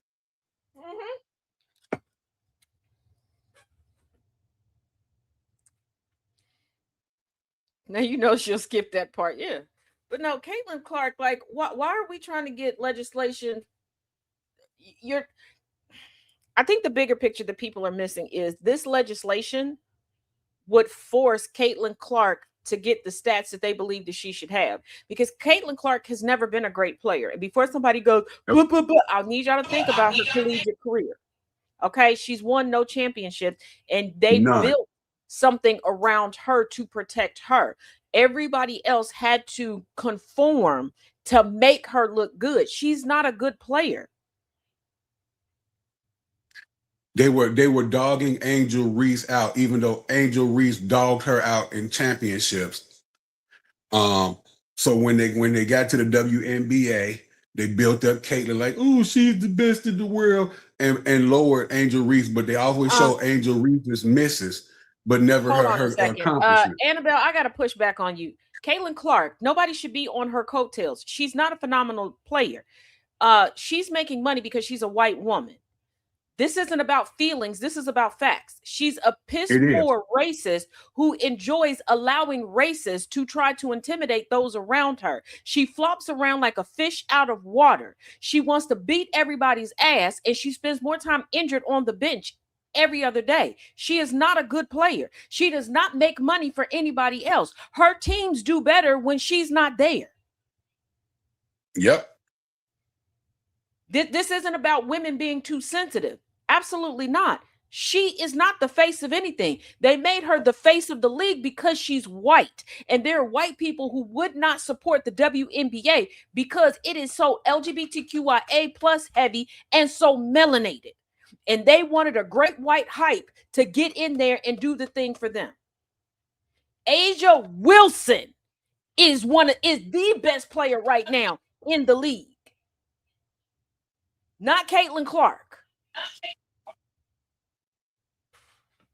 Like, you got people with actual talent, not Caitlin Clark. And why is well, you should go along? No, if we keep placating to racists, how are we going to be better as a society? And when you're talking about places and career fields, you should be going according to merit. The same people that want to quote, King said it should be the content of their character, not the color of their skin. But people keep wanting things to be based upon the color of skin as long as that color of skin is white.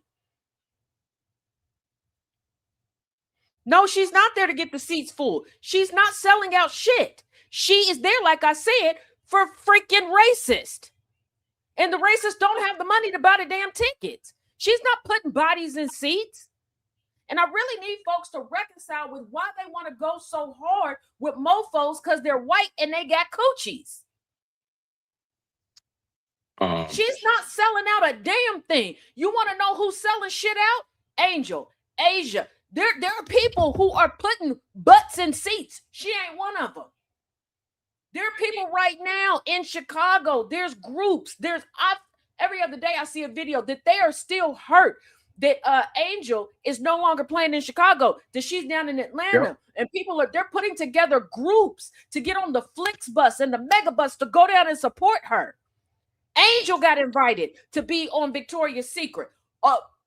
People have deals after deals after deals. The only thing Caitlin Clark is known for is pretending to be butthurt, to be injured, and act like everybody is woe is me, because if you breathe too close to her, she's gonna flop on the floor. She's known for arguing with her coaches. She's known for being injured. What kind of tickets is she selling from the bench? Like, I need people to be so freaking for real. I need you to reconcile with why you want to go so hard in the paint because somebody is a woman in white, because that's what it boils down to. The more mediocre they are, there's always somebody that's like, but they're doing this for... No, they're not. I want you to really think, who is clamoring to go see a white woman do anything? Bonnie Blue sells sex for a living. Sex pays her bills, and she still has to up the ante for somebody to want to see her busted wide open for a camera. Busted wide open. Busted wide Like, I want you to think about that. Even when it comes down to the sex game, white women got to do crazy stuff like horses or get gang banged for somebody to want to see it. Who is busting it down for a white woman to do anything in 2026? Because right now, people have the opportunity to be honest and go, you know what? I'm going to go where the talent is.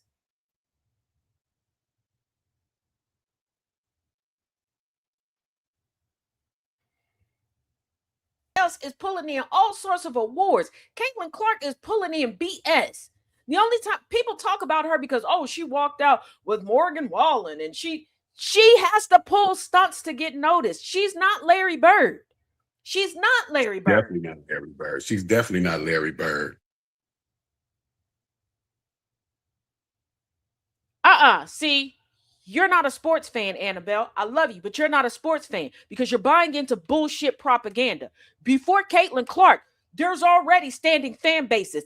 30 years in the game, damn near. They've been going strong. Just because you didn't know about it until her white ass face came up there doesn't mean anybody was pulling anything from NBA or anything else.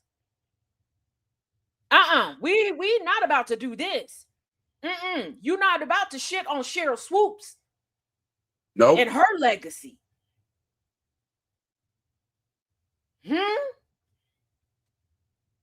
Nah, Candace Parker. Like we can go there. No, WNBA been strong in the game, strong in the paint. That's why we have a league. Griner, they tried to make Caitlin Clark the great white hope, is what they tried to do. Because they wanted to bring white-bodied individuals in to watch the game.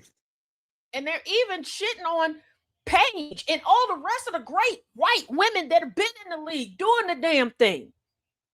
But the problem is the other white women aren't out here with pitchforks and trying to put on pointy hats and burn crosses. The white women are like, you know what? I'm going to play with my teammate and I'm going to be better along with my teammates to earn and keep my spot. Caitlin is the epitome of, I'm white. Put me at the forefront and tell me I'm the best. She is the poster child of privilege, where she's not working out in the off season. She's not trying to get better, because I can tell you right now, there are some middle school ballers that would mop the floor with Caitlin.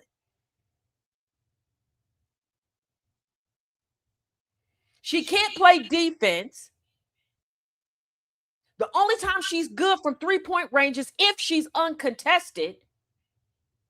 We're in the big leagues. You're going to be contested every single time. They say that she's the best, but if they double or triple cover her, she folds. How you the best and you can't take coverage that the best is going to get? That's a given. You know, if you want to compare this to the NBA, Michael Jordan was beat up every night, smacked around, thrown to the ground, triple double teamed. They didn't try to get legislation to keep him protected. They did not. So why should the rules be changed for a mediocre, mid white woman? Why should Congress want to jump in and have something to say about something that's not federally funded. This is not anything to do with Congress. This is professional sports where they are owned by individuals or corporations of people. So what does Congress have to do with this? And Chef, Why are you're they right, trying? because Tarasi, Why are they trying to investigate or have some plan put in to protect the great white hope? See, it always comes down to protect the mediocre white woman. White women have always been the bane of Black people's existence for the longest. White women will always get somebody hurt. White women's tears have always been a detriment not only to Black men, but to Black women. And her tears are going to be a detriment to the WNBA. and here's the thing. Here's the thing. There was no legislation when Black female players had to be removed from their hotel rooms during away games because of harassment. There was no congressional interference when they were being bombarded with racial tropes and slurs during pressers. But I also want you to think about this. A lot of y'all are only open-minded to Black men. A lot of y'all will align yourselves with a white woman and nothing more. You can research and you can have all these nuggets of facts when it comes to any and everything, except for when it's time to look in the mirror. And it's time to reconcile with the fact that a lot of white women live vicariously through other white women. So you're going to see them as infallible because you don't want to see the fallacies within yourself.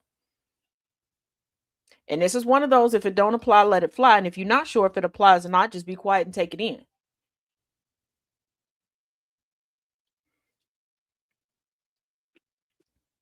White women will always align themselves with whiteness over their own best interest. Again, if it doesn't apply, let it fly. You know, I'm going to give a little bit of pushback because I'm going to stop saying that it's against their best interest. And this is why I'm going to say it, because a non-deconstructing white-bodied woman, her best interest is competition in her mind. And non-deconstructing white women are in competition with everybody walking the planet.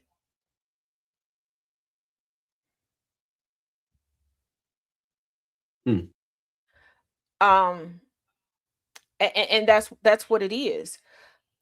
And I say, like I said, this is if it don't apply, let it fly, because I know sometimes I say stuff and some people get butthurt thinking that I'm talking to them or just the group. But you all have to realize, yes, there are those of you all that interact with us the most, but there are more people that hear our voices and see our faces than just those that interact. Okay. So when I say this, simmer down. When Good morning, I say bruh. some of y'all align with and only want to listen to Black men, I'm not pulling that out of my ass. I'm not saying it because I'm butt hurt or my feelings are hurt. It's because I am the litmus test every damn day. Even in the conversation that happened now, it went, so many did not listen to me. He came in, you listen to him, now all of a sudden you get it. We're talking about an issue that's centered around women. But you won't listen to the woman in the room because she's melanated and she's deeply melanated. But the man comes in and goes, hey, here's this, and you listen. But then you wonder why we women as a whole, as a complete collective, we're having issues holding on to our own autonomy. Here's the thing. They're looking at us and going, hey, if they won't listen to each other and they won't respect each other's autonomy, why should we? And Taz is 100% correct on that. I tell y'all every day that we are learning together. We can learn together. Whether you're in class with me, you watch a show of mine, whether I'm in the forefront or in the background, I always say we learn together. And I mean that, because there are times that people toss out stuff that I didn't know or I didn't think about. And I'm very, very appreciative that we've created enough security back and forth that we can do that we can be vulnerable with each other and admit when we don't know things, and we can teach one another. But here is the thing. I am not a shoot from the seat of the pants type of person. If you hear my voice or you see my face, I've sat and read and studied and questioned whatever I'm bringing to you multiple times. And I'm choosing to say this because as the one person who spends the most time with me, and quite a few of my good friends are in the comment section right now, they will tell you, I don't mint it. I really do research and study what I bring forth. Mm-hmm. Even if we're having a jokey time, trust and believe, most of the questions that you could bring to me, I've already looked up the answer. I've already looked into it.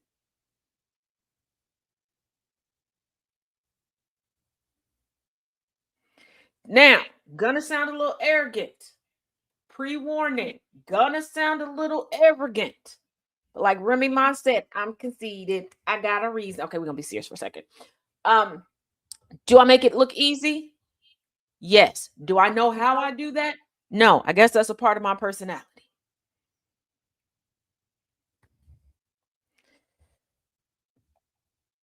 Yep, you're absolutely right. Just yes, ma'am. You even wait to discuss. Yeah. When I haven't researched it yet. I tell y'all, I'm not going to talk about it until I actually look into it. She So does. Hey, don't now you're an all-star. Yeah, don't think that I'm shooting by my pants. And no, this doesn't take away from people who are able to just quickly talk about things, and they don't do that. Not taking away from people. Different strokes for different folks. Okay? What works for other people is great. This is who I am. I am quick to tell Taz that she is the most intelligent woman I've ever been with. And I don't do that to sugarcoat or kiss her ass, because I can do that without telling her that. But if she says something and it's informative, like what she was just explaining to you, Annabelle, I listen, because I know that she's researched. I know that she's done her leg work. For me to come in and put it in a male centric specific way by going, hey, Jordan did this, and they didn't do that to Jordan. Now all of a sudden people want to understand, when it was the exact same thing she said, but she was just talking about women. That shows that women will align with Black men more than they will a Black woman. Real quick, Dragon, my humble honor. And I appreciate the fact that you and I have been able to build a rapport where there's that level of trust. And the only reason I'm sharing this with y'all right now is because, full disclosure, I, even up to this morning, considered shutting everything down except for being EP to the shows that I'm EP for here on GCPR. I did. I considered shutting everything down. And the reason why is because it is frustrating. It is frustrating to put so much time, energy, and effort into something, and to constantly have people trying to prove you wrong. And I am firm on trust but verify. I am. That's not what I'm talking about. But I'm talking about, before I even get a sentence out, somebody is like, but did you? Yeah, if you let me finish, I did know. Or somebody trying to consistently tell me incorrect information when I'm bringing them correct information. Or full disclosure here. Jeff Kennedy and myself have years in the game when it comes to news. Jeff more than me, respectfully, and I'm very appreciative of the tips and pointers that he gives to me, and the opportunities that he gives for me to learn and hone in his presence. But y'all will ask, the non-news leg of GCPR to give y'all the news or explain the news to y'all. I.e. Thomas. And then I am left to try to clean up you not realizing you're getting opinion and commentary, and you still don't listen. So we're gonna get back to the fun stuff. Okay, there's a reason Taz search history is interestingly questionable. You got that right. Taz comes in every day and freely gives collegiate level education. Thank you, Star. Thank you. Donations, gifts. $5 super chat from Annabelle. For your smarticle particles and snacks, you are brilliant. Gracias. Donations. I am the soundboard for this. Gifts. What's in the fucking box? I still like that. I'm such a big kid when it comes to that.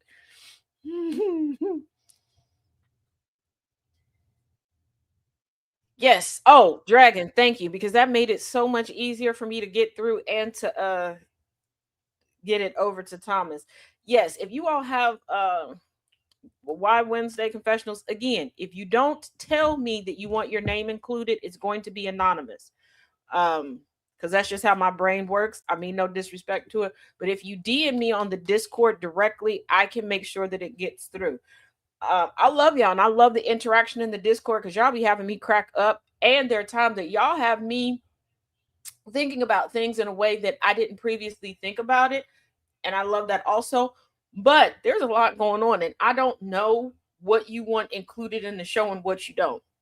So just to help me out, so I know what you want included, like when we're live on the show and you tag me, then I know, yeah, okay, it's cool to put it up there. But prepping for the show, if you just go ahead and DM me, I'll take a look. I'll get it up there. Angry Erica J needs to be in the Discord. Angry. I am filling in for Thomas today. Get her in the Discord tonight. What's up, May Money? But I have had to. Our Discords are very easy. You won't have an issue with it. Because I previously was anti Discord. But we're good now. Now this one, hold on, I lost it. I don't normally have the ring light on this early in the morning. Angry May Money needs to be in the Discord as well. Angry. So I'm sorry. One day I'm gonna have to do like a video from my POV so y'all can see what I work with in the morning. Because right now, I've got a monitor in front of me, monitor over here. What? You don't need that. Nobody needs that. But well, true. And then there's like monitors like down here. So with the light, and this isn't like how I would normally. I've got it's like phone monitor, phone monitor on the floor. You're like, what the?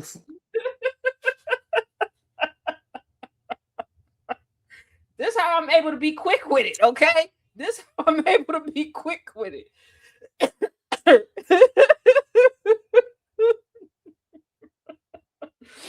But I have to find my other stand because I need to move this light. And I don't want the big metal one in here. All right. Here we go. This is one that I wanted to end with. Y'all, because y'all know I hate Trump, right? Trump and Mitch McConnell, neck and neck for me as far as hate. And I usually don't use the word hate. Y'all know I don't do that. But I hate them. They neck and neck for the Grim Reaper too. Right. And I thought they was gonna go together. So yeah, here we go. Yep, this is it. Okay. Yesterday we had 111 missile shot by the Islamic Republic of Japan. Hold on, because I don't think y'all heard that right. Let's run that back. Islamic Republic of Japan.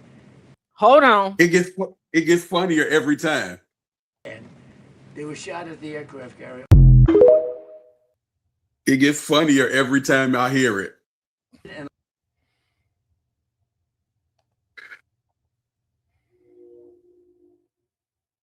Wait, I told the story yesterday. We had 111 missiles shot by the Islamic Republic of Japan. They were shot at the aircraft carrier. Does It Japan gets know that funnier there's every Islamic time. Republic? Now, are there some Islamists who might be in Japan? Of course, because no one place is all one religion. But to certify the whole country as an Islamic Republic, I'm like, wait, what? Now, What did he say?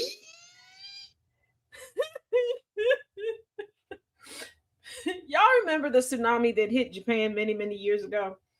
Now, a friend of mine from high school, because there were quite a few exchange students at my high school, right? After college, went back to his home country of Japan. I went over to Facebook, which I really don't like to go to hit him up after this. And I was like, hey, Kibo, what's up, homie? Did you know you live in an Islamic Republic? He was like, what? So I sent him a link to the video.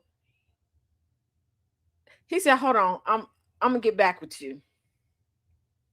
40 minutes later, Facebook call comes through. I'm like, yeah. He went to go get his wife, his sister-in-law, and a neighbor. Please tell them that this is not AI, that it's a real video. It's not AI. Now, please excuse me, a little rough on the translations here, but essentially, your president is stupid. Who in their right mind would vote for this? Do y'all know he's this stupid? Did he trick y'all? Are y'all getting extra money to keep him as president? I took out the cuss words. I took out the cuss words because some of the cuss words, I think. Yes, Annabelle, this counts as elder abuse. But does it? Because the elder is the one doing the abuse. It does because they tried him out knowing Pop needs his nap and his tapioca pudding. First of all, he trots himself out. Okay, they tried taking his phone. He takes other people's phones and he logs into his accounts and says what he wants. But here's the thing: do you know how bad does he really log into his account? Wait, does he really log into his own accounts? Because let's be honest. He's not the sharpest up here with remembrance thing because first of all, y'all act like passwords have to be complicated. There are people out here that still have the password 1111. Okay. Damn, you're right. And Angry knows this because working in IT, I've looked at people like you messing with me, right? Like now, if I'm the type of person that I may switch a password for the sake of like, if I have to, for warranty purposes, take my equipment to someone else. Yes. Will I lock down some stuff? Yeah. But do y'all know how bad it is that your friend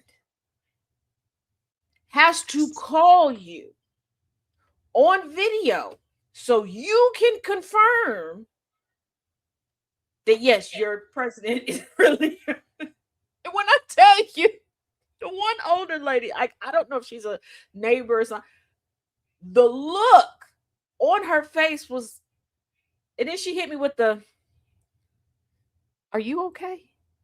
Are you? I was like, I'm not okay. Yes, Shaft, that's his password. I'm obsessed with Obama. Now you know he can't spell obsessed. It's probably I heart Obama. He probably spells Barack as Barrick.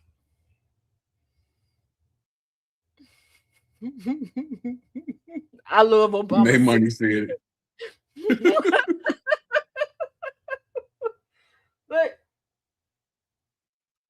But I was like, and so after all that, I was like, did y'all know that you're an Islamic Republic? Wait, what, Nana? And they were like, now my homeboy's wife was like, she was like, you know what? Does he know what a republic is? No, I don't even think he knows what a Trump is, and that's his last name. And again, they asked, how did he get voted in? I don't know. I don't know. Stupid people. People with no smarticle particles. Because remember, Fox News was talking about how the educated people are the problem. Mm-hmm. And the weirdest turn of events ever.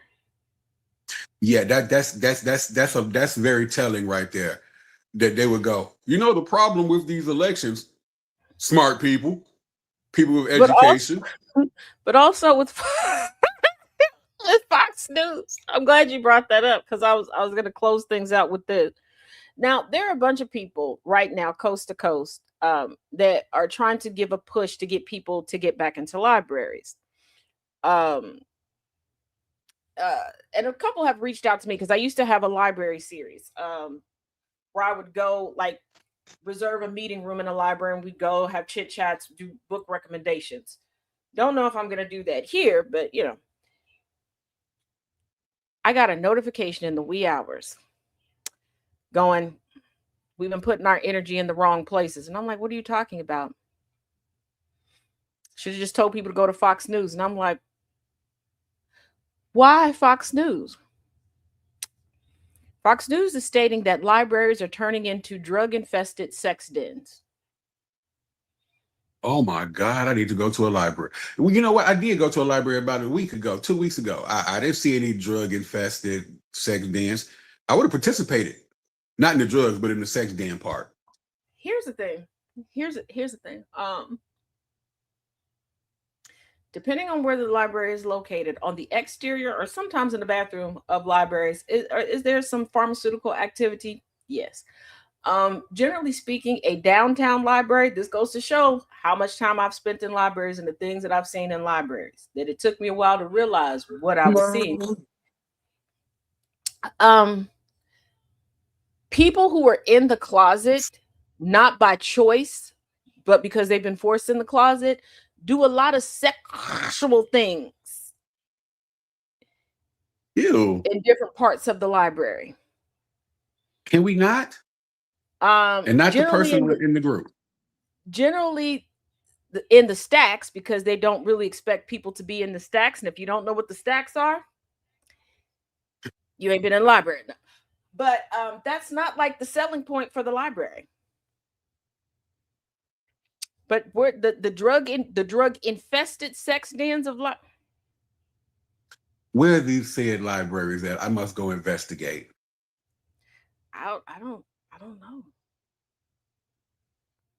Because I went to a major branch in Chicago and I didn't But see here's any the of thing: that. they think that that's going to be a deterrent, and it's like I don't see. This is what hateful people forget: the lives that they live. Okay, Fox News is a sex den. Okay, how many times have we heard about affairs, sexual assault, all of these things, sexual harassment?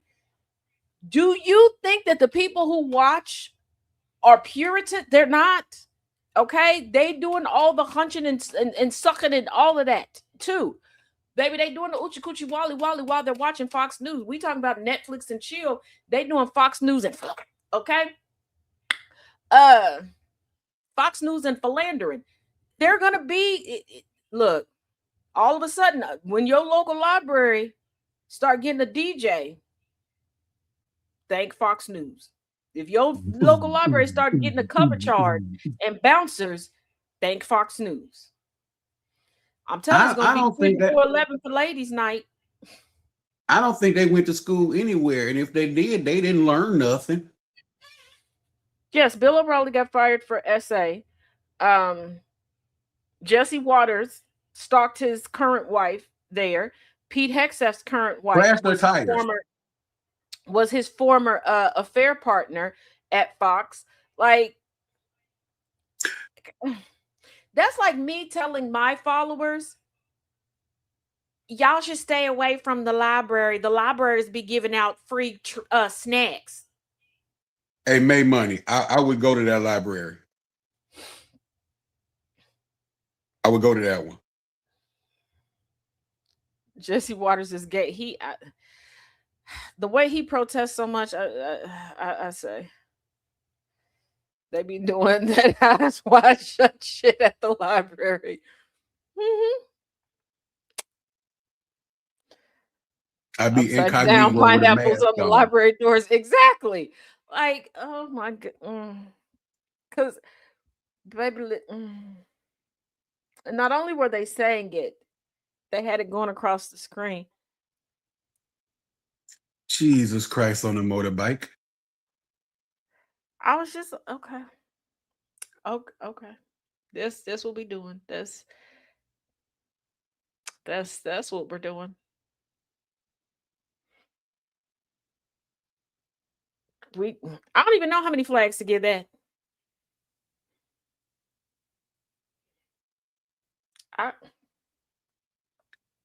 That's a laundry basket of flags. Trump in his Islamic Republic of Japan, all the flags. And by all the flag, I mean all the flags from all the refs around the world. Gather all the flags. Give him all the flags. How many yards? Throw a bunch How of many yellow yards? cards. Throw a bunch of yellow cards and red cards in there too. Yeah, how many yards to circle the universe 3-4 times? That's how many yards for him for that one. Like pop. Just here's the thing. You do realize at this stage of dementia, we are just waiting for him to aspirate. He likes Diet Coke. Somebody give him a room temperature Diet Coke stat. We waiting for him to make the sound. Dewey Decimal System.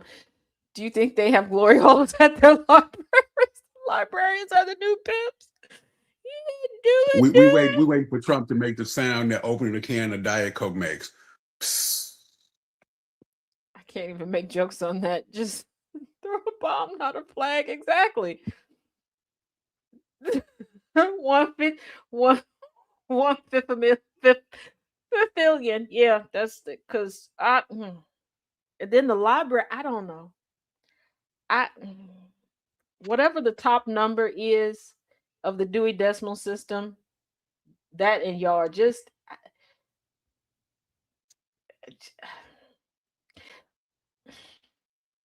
Yes.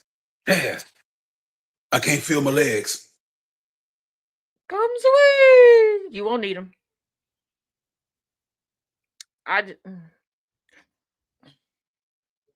That's the 6 million. That's the 6 million for 6 right there. Them flags.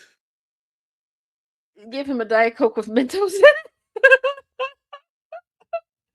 Fresh goes better with Mentos, fresh and full. At this point, I don't even think he would make it to a feeding tube.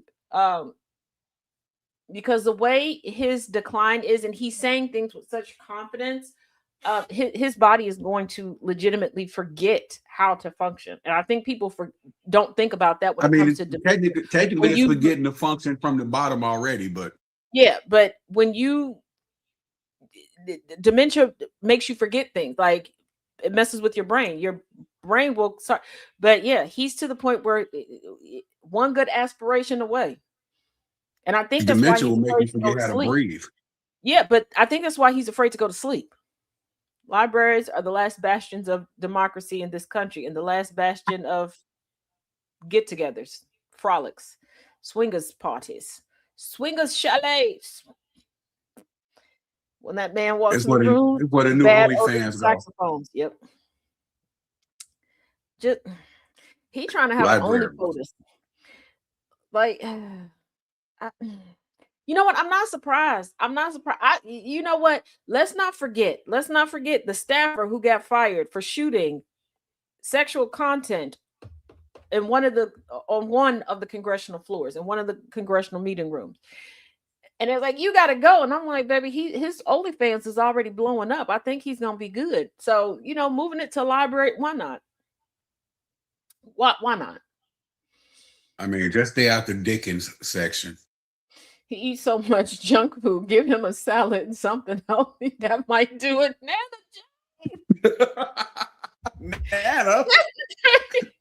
She might be on to something though. Dragon, I can understand why people are starting to feel a little bad for Trump. Not gonna lie, for full disclosure, the other day I felt a little bad for him. He tugged at my heartstrings for a minute because I was like, it's got to be a horrible existence. And I've said this before, like if you don't like me, like if you don't like me, go no contact with me, go low contact with me, but do not give me the impression that we cool. And then you're watching me die and you aren't giving me any comfort. You're not spending any time with me. And what do I mean by that? His family and his quote unquote perceived friends are doing nothing. But I got over that real quick because I'm like, I can't wait for him to get the Mitch McConnell treatment because everybody else is speaking about Mitch McConnell except for who? Mitch McConnell. Well, I was talking about Trump. His family. I was talking about Trump. But yeah, because I'm just like, I don't want that. Like Nancy Reagan, we know how piss poor Ronald Reagan's health got. Nancy Reagan stood in the in-between. Woodrow Wilson's wife stood like there were families of presidents previously that were going to protect their image. You weren't going to see them sweat. You weren't going to see them in a certain light. No one in Trump's sphere. That man walked around the G7 with his toupee flipped to the side. He said on international TV, he did not believe that his oldest child would ever attend his memorial service. I can think things are true in my heart. I can understand and be completely cognizant of my reality. Sharing it with people instead of working on it, two different things. If I really believe that if something happened to me, my children would not show up, baby, I'm not going to sit on here and talk to y'all about it. I'm going to try to go fix things. I don't want to be sitting somewhere and literally be losing my mind and my family is letting it happen. Like there's no way I could be sitting up here getting everything wrong, looking a mess, and he just gonna let it happen? He just gonna let me do it? Do you know how heartbroken I would be? I would then haunt him. Like once I die, he ain't never getting no more cooter biscuit. I'm haunting everything. Hey, long as you tickle my gooch while I'm getting some new cooter biscuit, I'm cool. Haunt me all you want to. You're not getting no new cooter biscuit. Yes, I am, because I'm a blindfold. She ain't gonna know you there. You gonna know I'm there. Tickle my gooch. I don't care. I can't stand you. Flip top president. Hey, yo, shut. They be like, yes, he knows he's going to help. They be like, oh, you're going extra deep. I know. I know. Yeah, but did y'all forget when he convinced people to set up a GoFundMe because he really thought that he needed money to be able to buy his way into heaven? Like Dragon, I would love for Trump to retire. But we got a glimpse of him retiring in between his presidential administrations down at Mar-a-Lago, because as much as he claims, Mar-a-Lago was just humping and jumping and pumping, when people were scheduling events there, he was crashing their events, even people who didn't really want him to be there. Like, I want that content. That's what I want from Trump. And I want his granddaughter, Kai, to be the one. Like, I want that to be her influencer career. Okay. Giving us the inside scoop of her grandfather becoming the weird old man, like at the Bates Motel, but it's Mar-a-Lago. That's what I want. Like, retire and go down there and crash everybody's wedding receptions and bar mitzvahs. I don't think anybody's having a bar mitzvah. I mean, he was literally just wandering into people's wedding receptions. Yeah. Pop was sundown in the end. When he tells the truth, he probably would explode, Tiny. But yeah, like that's what, like, please retire and go down to Mar-a-Lago and let that happen. And I want to see, like, when he gets worse, will Melanoma stop having her boyfriend, or would they just be walking around? Because remember that man, there was a man, I can't think of the woman's name, but she was like a blogger influencer, and she was battling cancer, and he just moved his girlfriend on in while his wife was dying. Couldn't have been me, because if I know I'm already dying, you getting a stake to the heart. Like, baby, I'm not gonna survive the trial. I don't care. I'm doing the murder. Okay, I'm doing the murder. Do not don't let me be literally on my deathbed. Okay. Push this hospital bed over there to him. Come here. Come here. You move that wench in. Oh, yo, I'm doing the murder. So just in case something like that ever happens, I just want y'all to know, Taz killed me.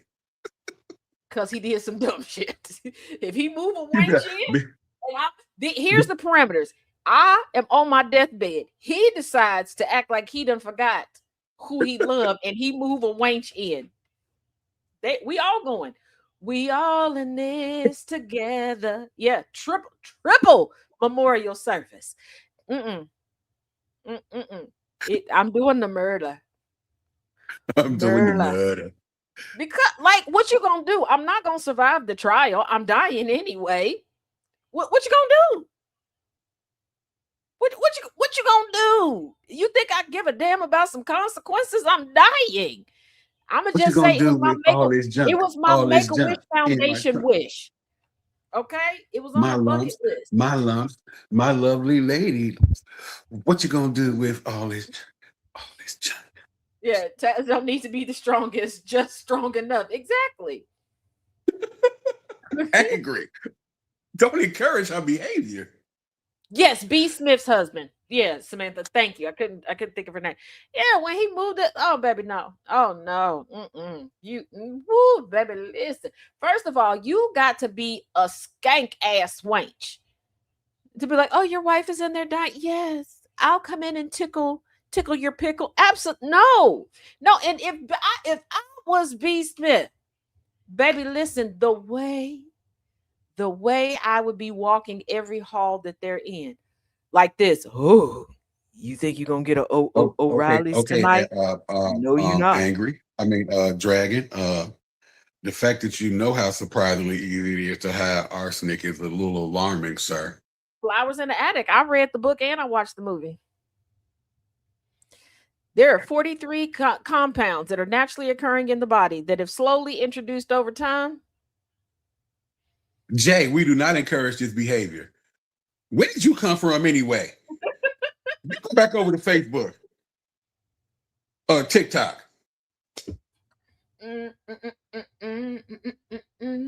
I'm sugar and spice. I think y'all be forgetting about the spice part. Spice, baby. I'm sugar and arson. Yeah, but okay, if you dehydrate arsenic in my big back ass, it looked too much like powdered sugar. I'd be done accidentally dosed myself.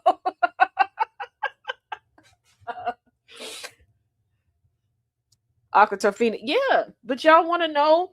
Here's the thing. Every Christmas, every winter holiday season, y'all be having stuff in your house that could take out the whole family. And before you reach up poinsettias. Yep. They are poisonous. Poinsettias, y'all. That's why I cringe when I see people who have house pets and they have poinsettias close to the ground or on the ground, and I'm like, oh, or they have small children walking around like, oh. Wrestler chick. Nobody has nice shade in their house. I know there are different forms of it, but no. You know what? I found out about white oleander because of a book by the same name. Jesus Christ, Samantha. Jesus Christ on a motorbike. Some of y'all are starting to scare me. Shaft, it's okay. You know what? Men think this is why we all chuckle when you get like men from the manosphere or red pill men that get online or just offline talking about, like, they know unequivocally what women talk about in group chats or when we get together, or they act like, oh, you're just trauma dumping on each other. No, y'all getting a good idea. We watch true crime and we talk to each other and we compare. Like when the show 1,000 Ways to Die came out, baby, listen, my group chats was they was jumping. Christina. And here's the thing. The group chats are usually jumping with, why she do it like that? That don't even make any sense. This is why she got caught. Why did she go here? She knows she should have went to the 7-Eleven like she normally does every Tuesday at 2:30. She got the wrong big gulp. That's how the cashier knew that it was kind of her and that something was suspicious. She should have stuck with the blue raspberry. She walked instead of taking the car. Like, this is how the group chats go. Y'all be thinking we in there gossiping and stuff. No, we are correcting the heifers from true crime. And don't let a heifer die in the true crime that we watching, okay? Because we done researched her online to figure out just how stupid she is and how she got herself in that situation. And are we victim blaming? No, we're just like some of y'all are truly dummy. scaring me right now. Some of y'all are truly scaring me right now. Hey, now you're an all-star. And then we give a lot of gardening tips. A lot of. I'm sorry, Infernal. How do you know that tulip bulbs? Well, you know what? Never mind. I don't even care anymore. I know what I'm not gonna do. Eat at none of y'all houses, ever. But hey, Chaos, you want a drink? No. Bottle of water. I don't care. No. I don't trust none of y'all no more.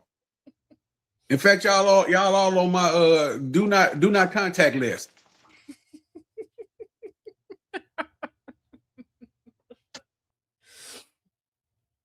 Oh, don't be like that. Don't be like that. You're the main one. Oh, have a cup of cat booty coffee. Cat booty coffee. What's it called, honey? Cat booty coffee. It's a cat booty coffee. You should put that on the shirt. That one? Is it? Mm-hmm. Okay, I gotta remember. You gotta remind me. I can barely remind myself because I forgot to send some swords that information. I sent it to her a little minute ago. Tell her we got the. Yeah, I was gonna say if nothing else, I can do one. Dang it! I forgot what I was looking for. Not you, Merv. Dragon, I thought it was on the shirt already. Okay. So that looks like Timothy Charlemagne. Charlemagne. I don't know. Star. Real quick. I just removed all my love from y'all. There's something I wanted to tell y'all. I don't know. For those, some of y'all may know who Big Tigger is. Some of y'all don't know. No, the black Big Tigger. I know the dude from 106 in Park. I know. Yeah, the basement or whatever. There is a video circulating of him kind of. It's the slowest, oldest people wrestle I've ever seen in my life with him and his wife. She took his phone. He was trying to get it back. No, I'm not downplaying abuse or whatever, but I'm saying it is like the most slow motion, ridiculous thing. And everybody's focused on that. And I guess there was an arrest. He was arrested surrounding all of this, right? Y'all do know that his wife has a daughter that's been missing for 7 years. The day that the daughter was supposed to go back with her father, the daughter went missing. The wife then had another daughter that she named after the first daughter. But that daughter has been missing for 7 years. The mother has not made any pleas or anything. Like, Flowers in the attic, baby. Who was abusing who since you told us that information? So I don't think Tigger was the one doing the abusing. I said he was trying to get his phone back from her, but when you hear people describing the video, they're describing it way worse than what the video looks like. And again, I'm not condoning anybody putting their hands on anybody. I don't want y'all to take it that way, but I'm gonna be honest with y'all. We got a hickle moment. Yeah, it's a hickle moment. But when I went down the rabbit hole, because I was confused as to why I was seeing so much commentary on it, because I'm like, okay, a husband and wife arguing over a phone, whoop-de-doo. Okay, like, why is this on the internet? Why are people talking about it? I saw somebody with a clip of it, and the only reason I didn't play the clip is because the person, unless you slow it down the way that they recorded it, you can't really see what's going on. Because I had to like blow it up on my phone to be able to see it, and I wasn't trying to re-record it that way. But I'm sure you can find it other places. I found out about it this morning, and I did a little cursory because I was like, I couldn't think about who he was married to. When I looked it up, and I was like, wait a minute, this heifer got a daughter that's been missing for 7 years. And I went to confirm, yeah, it's the same person. And also, you know it's bad. You know it's bad when is it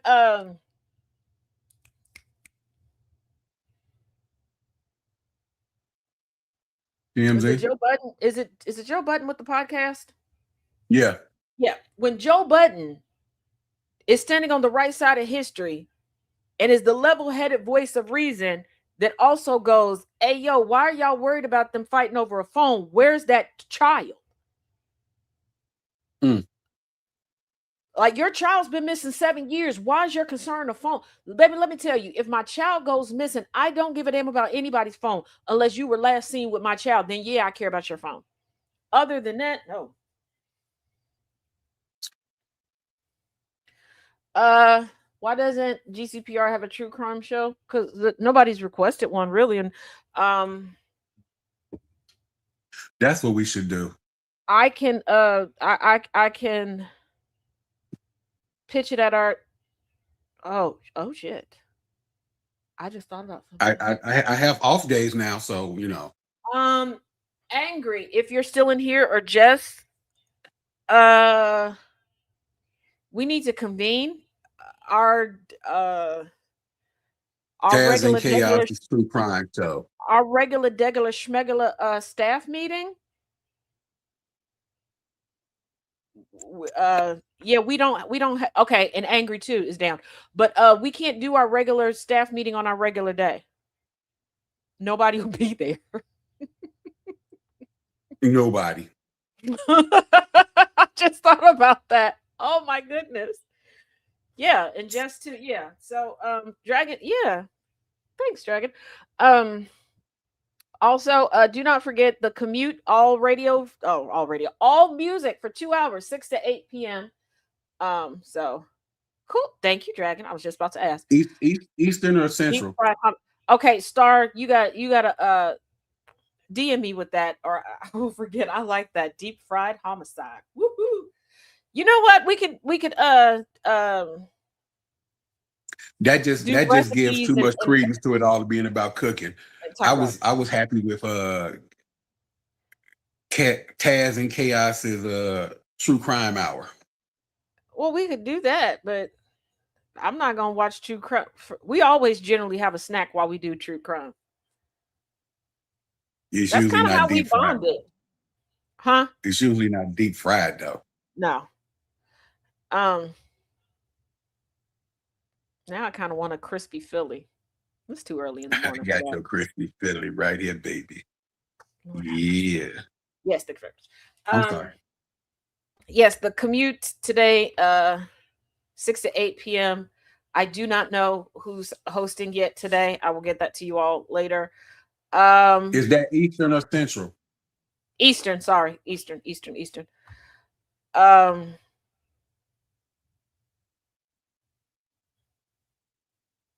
don't know. Trying to strong arm Mr. Man here to at least put us together a playlist that we can play over the radio for y'all, because he has great music taste. Who? That Al. Well, how you gonna strong arm me? You didn't mention it to me yet. I said I'm going to try to, because I'm going to. Hush. Oh, you can soft I forgot arm that me. you were sitting there. Jesus Christ, focus. We can play armchair lawyers. Yes, I like that. Chicago legal. Boom, boom, boom, boom, boom, boom, boom. Boom, boom, boom, boom, boom, boom.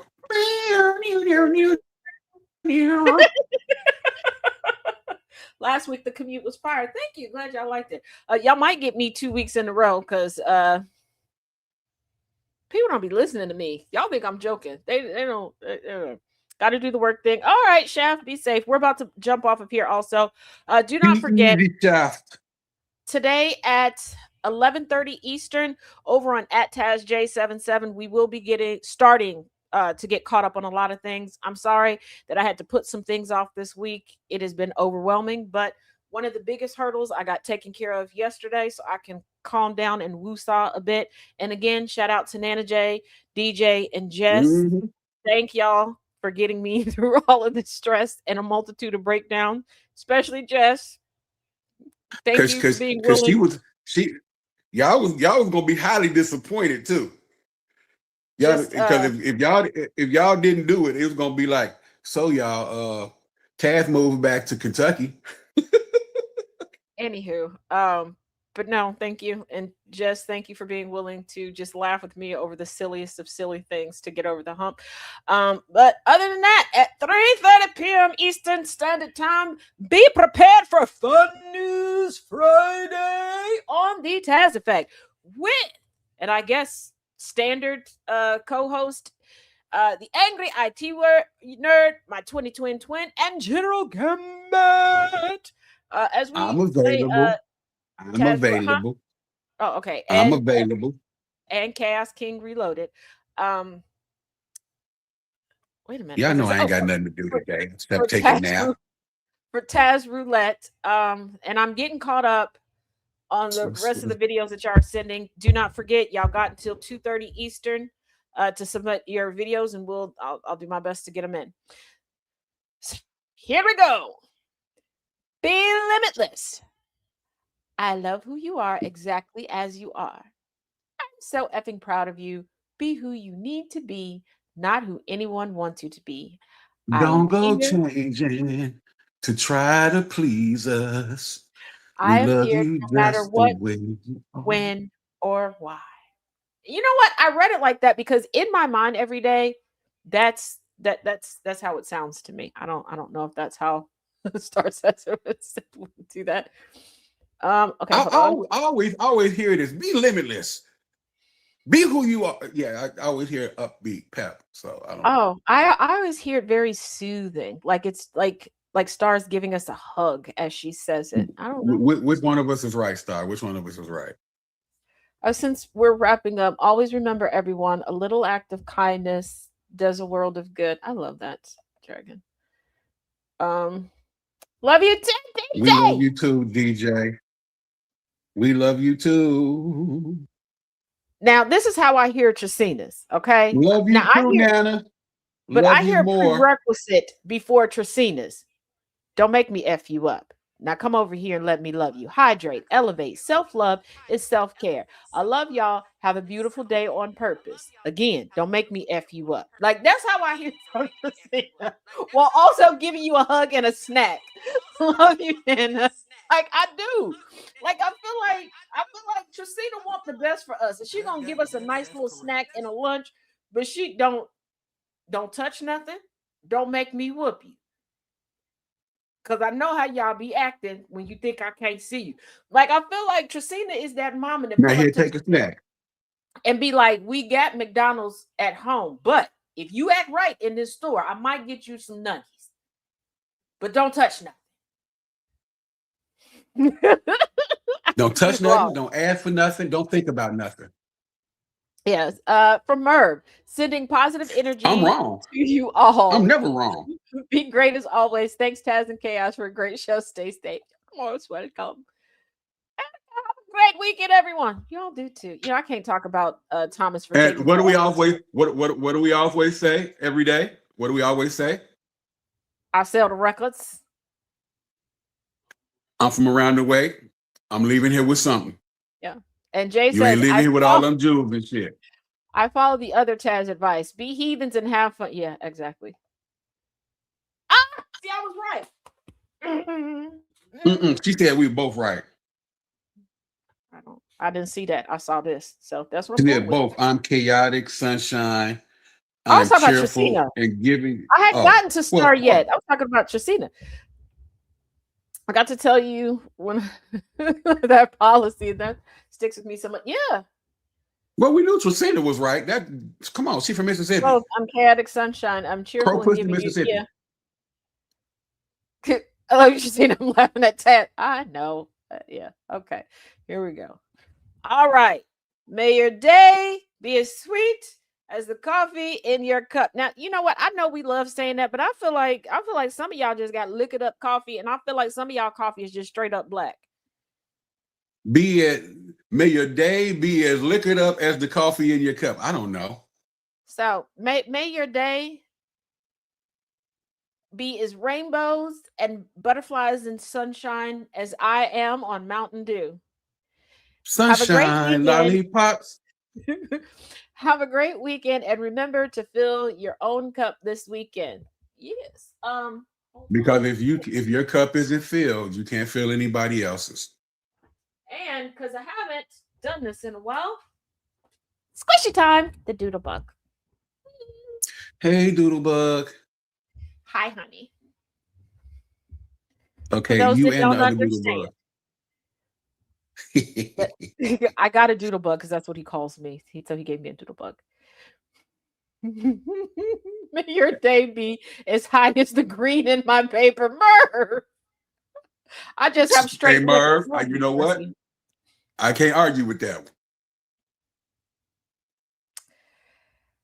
All righty. And you know what? Thomas is at the beach. He don't know. So I'm going to make an executive decision. We're going to vote on this real quick and then I'll end I hope the he show. ain't showing his legs. Ugh. He wears short shorts. I think I'm going to make an executive decision. Why don't we just have, since I'm having an online bridal shower tomorrow, why don't we just have a blowout party? Whoever from GCPR wants to come through, come through. Put your request in the Discord and we'll get it popping for the commute. What's later on popping, today. Queen? Start putting your here's the thing. Start putting your request in. We'll say like at 5:30 Eastern. Okay. All right. Don't tell Thomas. Don't tell Thomas. And don't make me buy all of y'all Bibles because y'all acting up. Don't tell Chaos either. Shh. Y'all. Yes. Hey. Tell Chaos. We gonna tell Chaos. Don't tell. Tell your friends though. Bring some. I'm not snacks. here, so I can't hear none of this.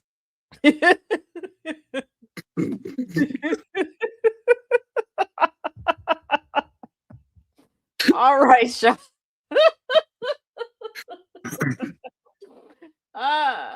As always, may your day be as sweet as the coffee in your cup.